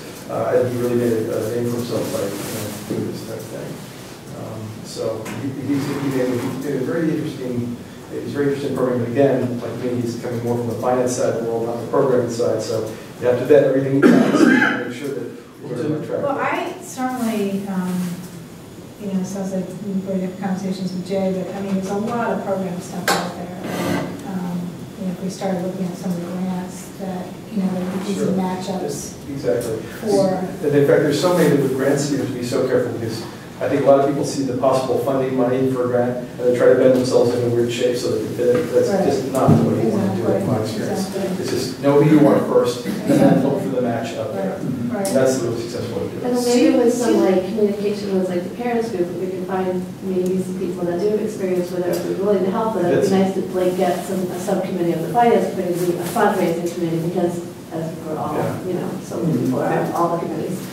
No, but that's a great point, Karen, because you know, Gloucester has an incredibly high percentage of arts, education, and cultural nonprofits, all of which require grant writing. All of them have grant. And all of them, exactly. So in many fact, on a volunteer basis. in fact, it may be that some of our parents are still with that. Exactly, I think that's. Tony, do you have that list? Yeah, it's on the disc from the Nat Gal pet, so we do have it. Do you, It's can you Excel find spreadsheet. it easily, or should I mean, I've got So- it in my file somewhere too, but if you had it, I Well, would. let me see, is it, I know what it is, so I Okay. believe it's on there. So do you want to let me know if you can't find, or if you send it on to James and just CC me so that I know you found it, if not, I Sure. will, I can find it. So, a question, I know, I mean, there's grant writing and there's grant writing. We write grants and money, but it's just one person who does it, and it's essentially the same grant over and over again. That's exactly. And it works fine. But what's the best way to, let's just, without encumbering us or thinking, all right, this is what we're going to do, it's more, what's the best way to do this? Okay, in my impression is, first of all, you go to a leverage source like, again, your list or the Boston Foundation or anyone who's got, you know, kind of a database or facility, someone whose business is to look at this stuff all the time. Right. Talk to them first. That could be a foundation, it could be someone who writes other grants.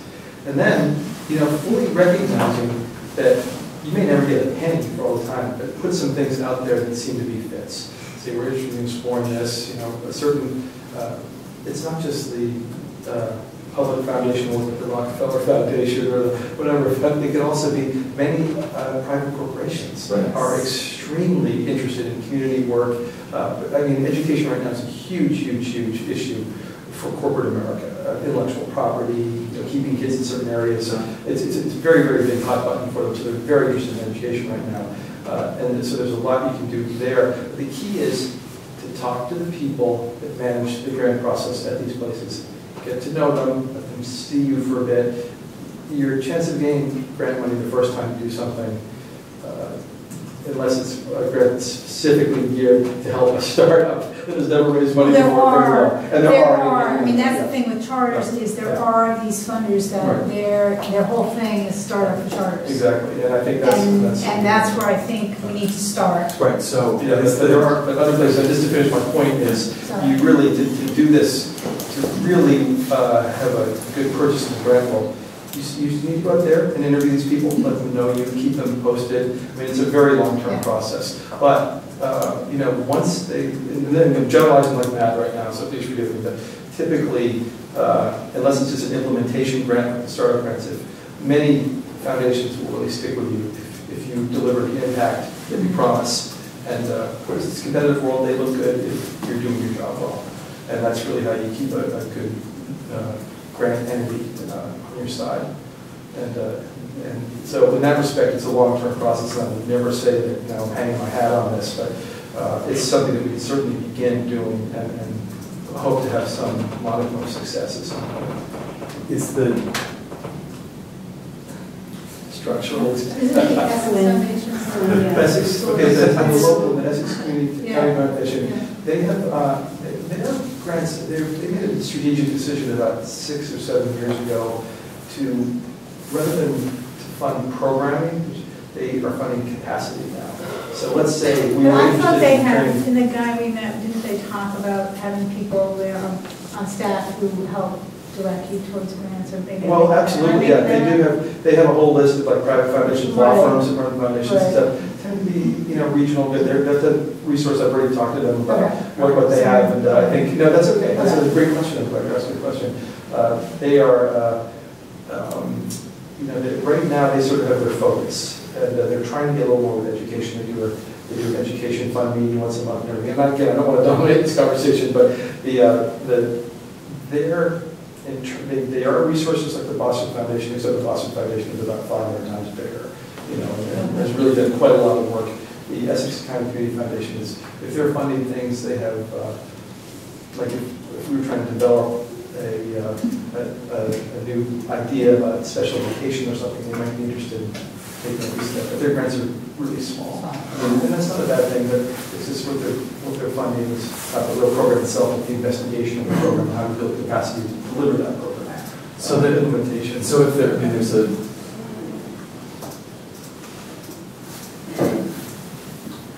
it's a great idea to go after grants. The short-term ones, especially the ones that fit us. I get the sense that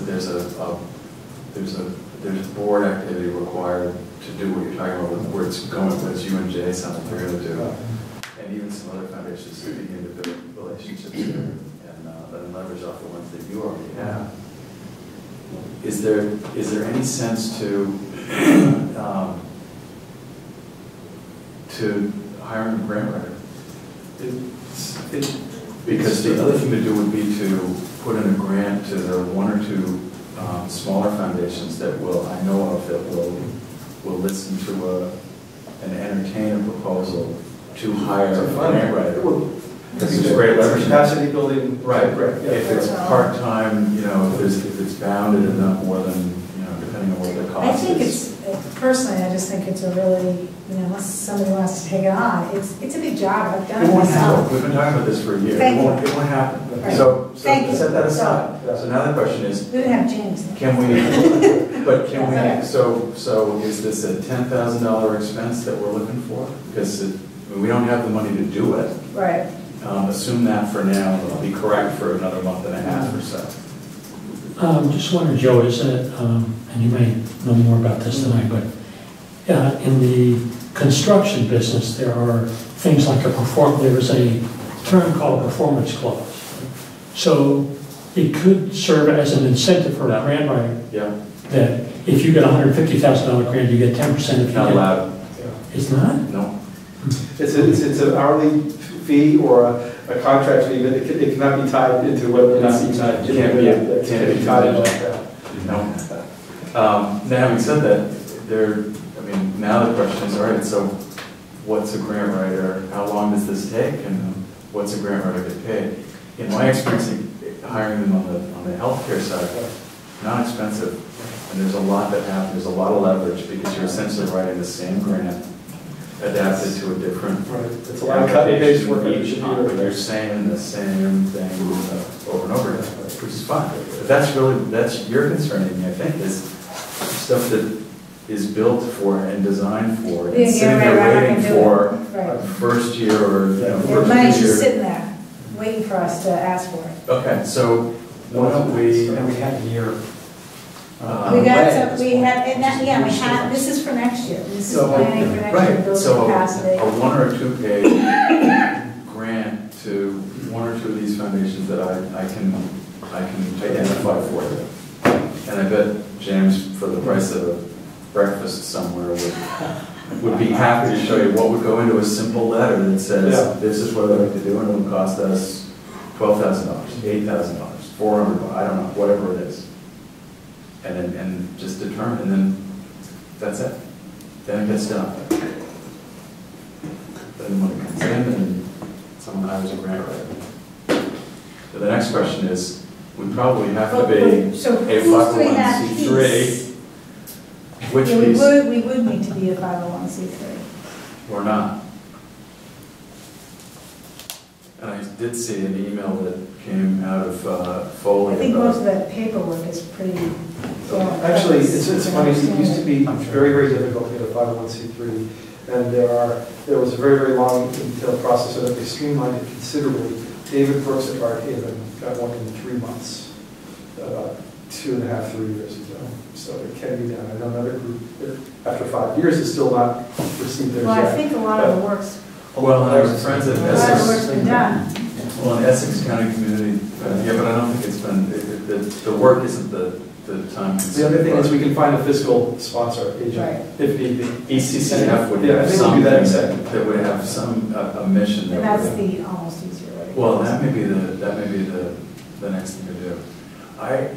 I know that your passion for this grant writing piece, it can't be, no one would compare with the effort that you put into just a simple letter writing. No, I And so can't you work do with it. James. No, No, not to do the What are you grant, talking but not to do the grant writing, John. not to do the grant writing piece. It's like my husband, you really know how to do dishes But it's well. simple. Good at the dishes. But I don't it's- know how to do the dishes. But a simple letter that asks for funding for a grant writer. That's it. Someone just has to write the letter. And I bet your colleague, Mr. Cavison, can explain what grant writers cost and how much time this might take, and assemble it all together, and I'll give you the contact name and address. The two of these foundations that I'm aware of that they love to see letters like that. Especially if it's shy of $15,000 or something. So we're all set. You won't even have to talk about it again. It'll be done. Or not, it's, the feeling will pass. It's something to do. Want to paint the white fence? So what you're suggesting is a letter that It's essentially an application for a grant to hire a grant writer. a grant, and you have a source of places that will do that. Yeah, I do. I'm looking at the writers and the it's not me, I'm the local dissertation. Huh? I just like that when this gets brought up again. I get to had say the brought same it up. thing. I said, brought it up, I said, but I'm not writing it. Well, I'm just saying, for the cost of breakfast, you go to Lee's with Cab, you get all kinds of stuff out of it. You probably write it while you're sitting there. Fabulous. I'll just give you the contact name and the address.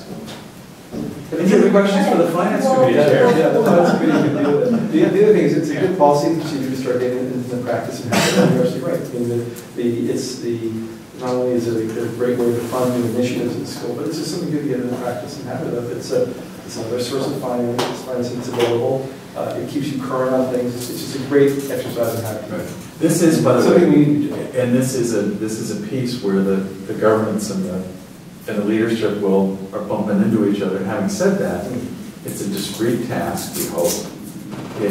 It will result in something, we hope.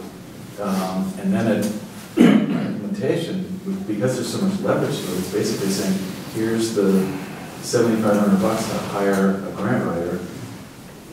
Go. Worst that can happen is someone else's money is gone. So, I'll leave it to the group. Okay. Any other questions for the chair of the finance committee? Are we, I guess, the two questions that come out of a lot of the pieces from the last several weeks for me are, one, have we made a decision that we are not seeking to create a 501c3 at this point? Because it does have implications for people who want to give specifically to this school.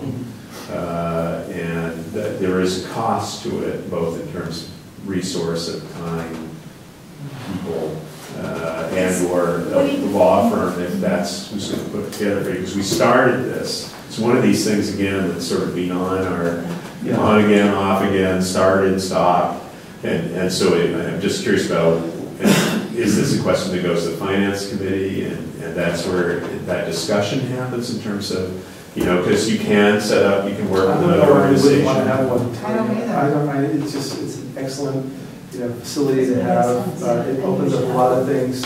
I think the issue last time we went around this was that we need to establish a committee that would be the 501c committee. The board. A board, right, and who's going to be on that board? And- I don't think that's the only reason And to making stop. sure that there's some people on there who know finance and so forth. So that's kind of where it ended last time. And we can certainly push those issues and resolve those issues and move it ahead. Well, and does the finance committee become a 501c3 committee? Is that what it is? No, it has to be separate, it has to be Has to be its own board. separate. It's funny It's because on board. it's a very much of a program-driven thing. It's a governance issue. I mean, there's a lot of different factors that would not make it just simple. Our community is now larger. So there are others who could be board members of the foundation. I think it has to have one, is it one board You have member to have for one, this two. board? I think it's two. I Two remember. board members, I think it has to be at least one, but I think we Yeah, it's two. We were talking about two, but I think one needs to be one. It's a support organization to this school, so it needs a couple, it needs a little bit of an overlap. Two board members and two others. Yeah. I mean, I would definitely volunteer to Be a great part. serve on that committee. To me, it just seems really important to have it, and You'd be very instrumental, tell me that. I would love to. Okay, so we answered Got the two first board part of the members. question. Now There are two three board members now, and then I would imagine that there may be some, think of the larger constituency that we now have. There are parents, there You are, know, the parents. yeah, Right. there are vendors, and who Who there asked the parents group.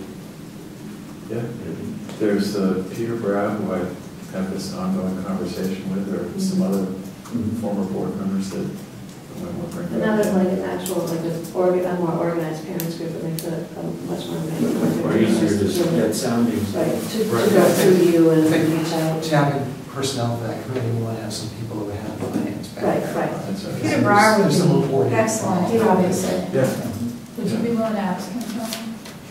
Yeah. although we're asking to be on one of the committees too. This board will meet once or twice a year, so that's, at least that's what we were figuring Right. before, so it's not Well, a he's, huge commitment. Why would we, I mean, I have heard nothing but good things about David Brooks. I've never met him. But he just did it, according to you, right? Yeah, you know, he did, he just got in there, he really pleased. Can I make a suggestion? This likely comes to the governance committee. Okay.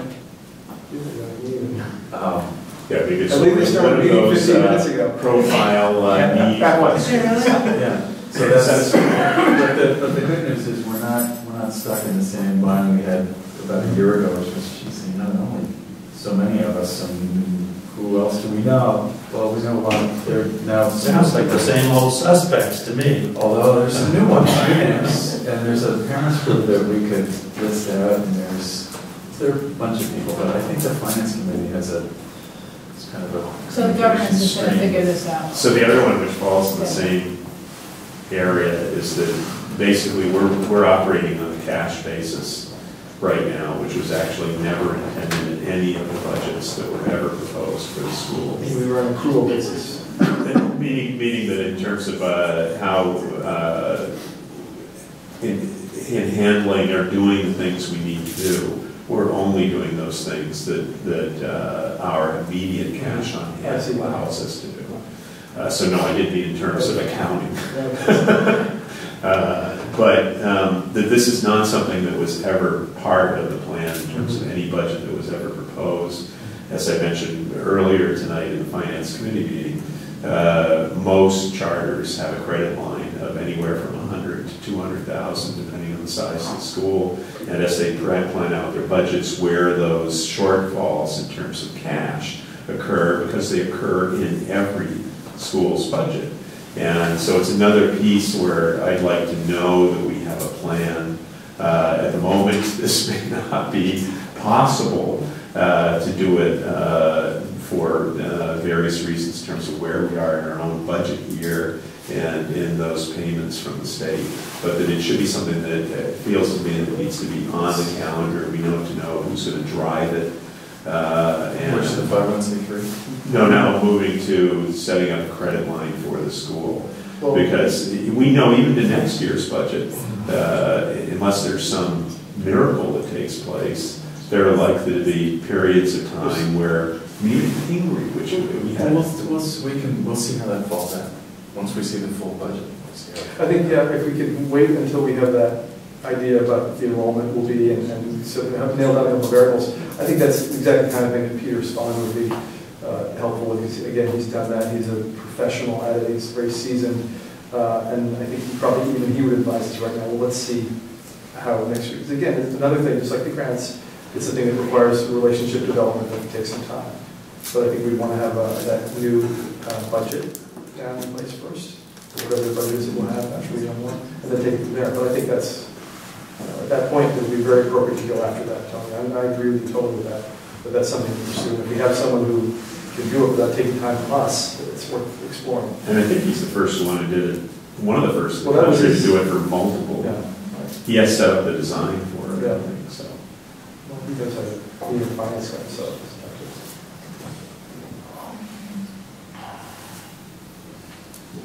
So we have a way to proceed on the 501c3. Okay. What are we going to do? David, governance is talking about. The governance committee, I'm hoping, will have a very short meeting before we're all die Exhaustion. of sitting, but we will obviously have to schedule, and I will email people around times for when we could have a serious, thoughtful meeting to discuss, further needs of the Board of Trustees and so forth. Right now, I just wanted to have a quick meeting to reappoint. Well, let's, before we finish, before we get Yes, onto to- that, motion to what I'm talking about is the add mechanics of the 501c3. I'm sure we'll find people to be on the board. Now it's, what are we, I saw something from Colin about the 501c3. Well, what he indicated was that, I wasn't here during that part of it, but that this process had started, and that there are forms and pieces of it, and that it got stalled, and the thing was to indicate to them, I mean, they're quite happy to deal with sort of the legal end of it. There is a fee But there is a involved. cost, there is a fee Yeah. involved. And that's one of the reasons it got stalled a little bit. I think the indication last time, one of the historic sort of emails or communications or something, there was an indication that there was a cost of around 5,000 or something. Yeah, well, it is a long document. It's It's not not correct. information. And there is, without a doubt, from the people that I know who have some, insights into this, there's a preference in review for these documents if they're completed by a law firm that has expertise in this. It's like when you're, doing things with the government, if you were a GSA person, it's understood that you have been vetted already, and therefore probably are, fully in compliance, and makes the work for that administrative agency a little easier. So there's definitely a time track depending on who. Why don't we, maybe you could find out from Colin what the requirement would be here. Because there's a difference between the bill and what we pay, and when we pay it, and so it's worth checking into. And as a key professional service supplier, they have an interest in financial robustness, the right word. So they might see, as much as one of these smaller foundations might see the value in funding a grant writer, our friend at Board will see the value in spending some time on 501c3 for us. So I would say, I think we've covered the agenda. No, we have to add signatures to the count, and I assume we're moving some too. You're very welcome. Not leaving here until that's done. Sorry, what did you say? What did you say? Adding the signature, yeah, I was looking at the We wrong. add signatures to the count and remove them. Yeah, you need, it's, I think it's 2 motions, is it? Do we have a printed motion so we get it right? I don't think there. In other words, is there a bank motion? There usually is. Oh, just Oh, he was count. I thought you were talking about COU. Hey, but it meant the count. No. Count. Count. I don't think there is. They don't run that. So when did you get here? Oh, I see. I take this with me all the time, that's fine. Yeah, the motion is to remove Amy Balance, signatory, and to add Joe We Knowles. voted unanimously. Okay. So we'll do, I think I need a I need a motion, two motions. Yeah, so we basically. And the first one should be what? And the next. The first motion would be to remove Amy Ballon as a signatory to the Bank Gloucester account for the school. I make a motion that we remove Amy Bell as a signatory for the Bank Gloucester. Bank Gloucester account. That's for the school. Discussion. All Thank those in you. favor? And a second motion to add John H. Knowles Jr. as a signatory for the Bank Gloucester account for the school. I'll make that motion as it was just stated. But he said. I'll second What it. he said. And a second discussion. All those in favor? Aye. We'll follow essentially this agenda for the meeting that is now scheduled for April 6th. April 6th, Wednesday. And so we'll plan to go ahead and post it for this, we can shoot for 7 o'clock, I think. Unless there are additions to make, at which point, please. Could we have it as part of the boilerplate for the Board of Trustees meetings and other meetings before the adjournment to have a line that says, set agenda items for next meeting, and then we can add to that? Sir. Yeah. Before we move to adjourn, I just wanted to check on 2 due dates too. Is this the appropriate time for that? Yes. Yeah. Quicker the better. No, that's not, we're fine. Tony, I just wanted to check that the charter school curriculum form been submitted. Not being submitted yet, it's being submitted on Friday. I spoke to Hadley Corral and filled her in on the change in personnel in the main office, and also informed her that the school had no access to the security portal, so we couldn't actually make the claim, submit the claim form, fill it in or submit it. Oh. And so they checked and found that that was indeed the case, that for whatever technology piece of it had not been implemented, so that we didn't have access to the portal. And they're very helpful in getting us access, and it get that clean form in on Friday.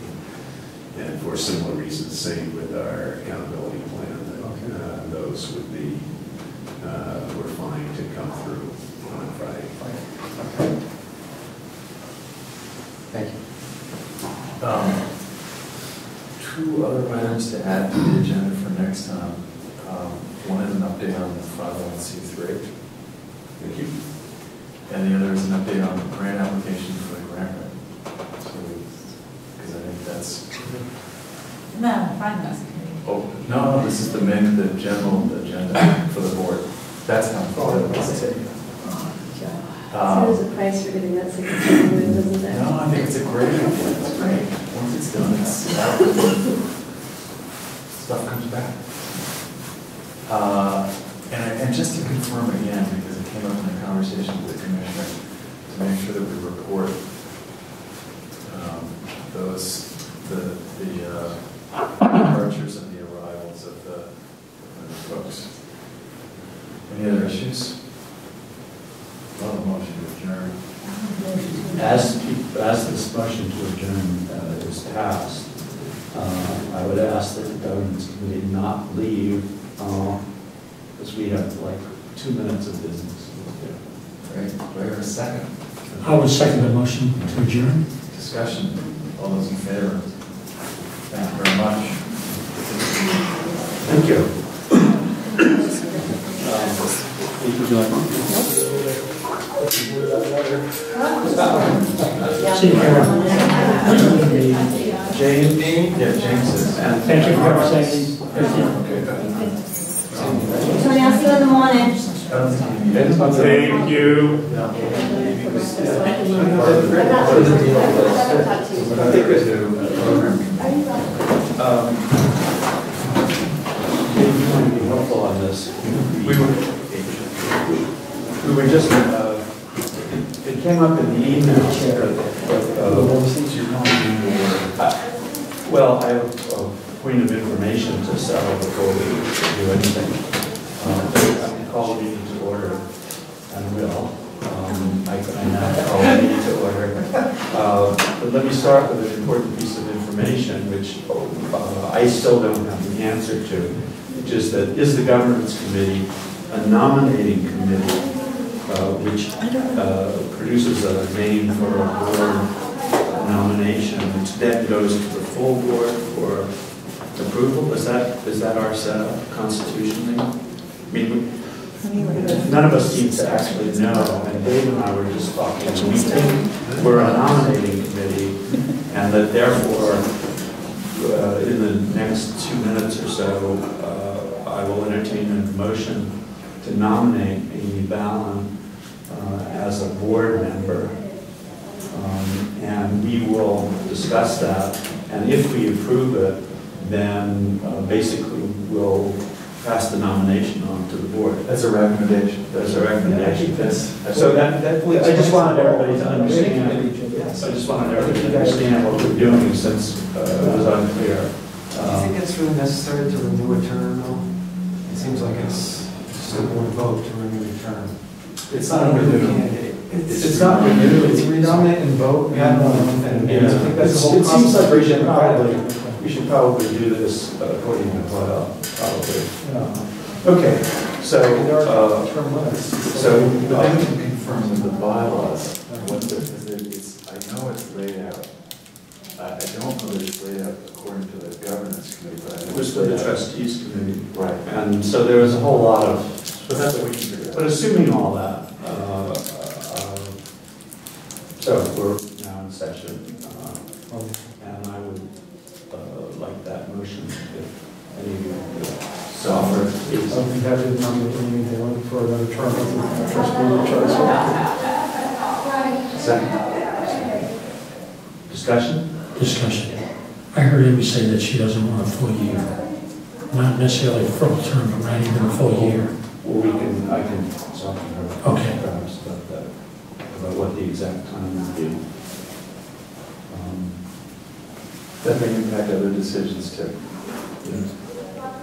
Because I know that at least one person who would reasonably be considered for the full share of the board. I happen to have had a discussion with her about that. I was assuming a commitment for a year. But that's a critical part. And I think because we need her on the board. Mm-hmm. Well, I'll find this out. But this, it's been further discussion, I guess. The further, are we open to further discussion? We are. Okay. One thing that I know we do, again, Thank you. Thank you, Daniel. We have a quorum now. We still have a quorum, exactly. One of the, and this, and again, I don't relate this to my experience, but one of the big points of resistance for getting trustees or board members to serve is the amount of meetings that they're subject to all the time. Yes. It's a huge, huge, huge thing. If you want someone who's got experience in judgment and some kind of real touch with the community like Amy does, I think anything we can do to, take, not put too much work on her. This strikes me as a working board, and I see, that we need to sort of make sure that she's comfortable with the amount of work, because she's a planner, and, But if I can, yes, Chief. part of the other discussion from the, in capacity as the acting chair was also a discussion when we were assigning committees. Was, there were a couple of us who said, that's, take care of it. I'll talk to you later. There are a couple of us who, there's a lot to do. Absolutely. We'll definitely cover you tomorrow. Some of us, Commissioner Barron's, Okay. if I can just do a program. That's correct. That's a lot. Which is great. That's a lot. That she can do very well. Yeah, so to your point, it was, Yeah. Amy already said, let me just review the program. I Okay. don't, none of this other Right. stuff, no, which is, that's great. And having lived through the academic experience that she is in the middle of right now, it's about a 3 to 4 hour a day per week commitment Right. to get the document finished. Yeah. For her dissertation? Yeah. Sounds good. Yeah. Okay. How far is she through it? She wants to finish in July, and that is a goal that many of us have had. There are some political as well as academic experiences mitigate those plans in a hurry. So I haven't had a conversation with her about what stage, but all I know is if she wants to finish in July,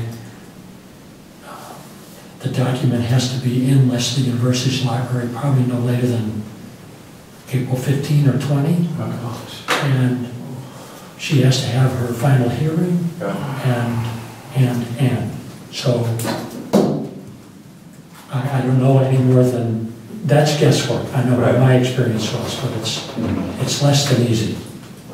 But anyway, boundaries therefore are important to her. That's and right. the program committee is sufficient. Is enough. Yes. Sufficient unto the whatever. It may be helpful to, It may be helpful. to her work, yeah. You know. So any further discussion? All in favor? Aye. I would now think that our business is done tonight. I'll send around. Oh, there may be one more, which is, I think, we have another board member whose term expires in March. I don't know that for certain, but I think Karen Oh, says. she just left.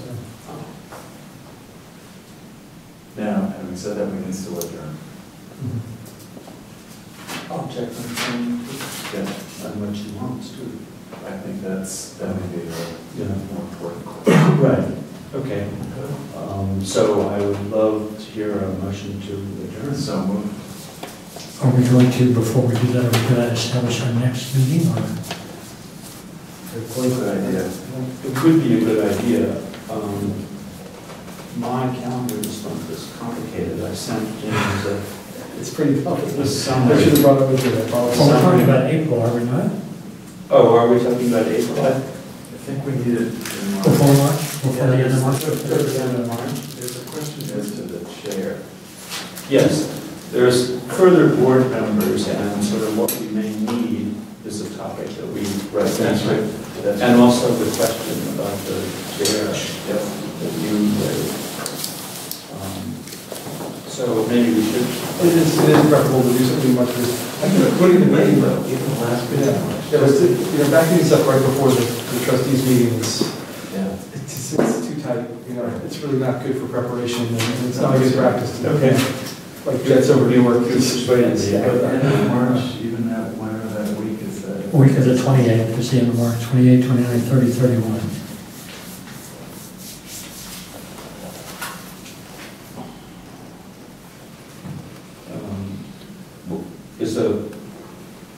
Is Thursday the 31st too late?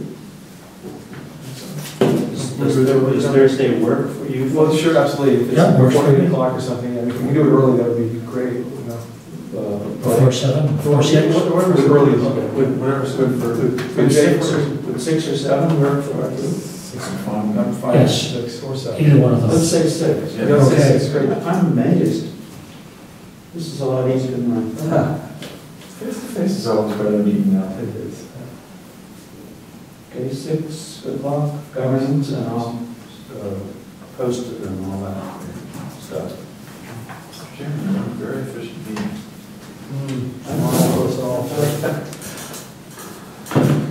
Okay, Motion to adjourn? motion to adjourn. Second. Aye. All in favor? All in favor? Thank you. Thanks. Jay. Very efficient.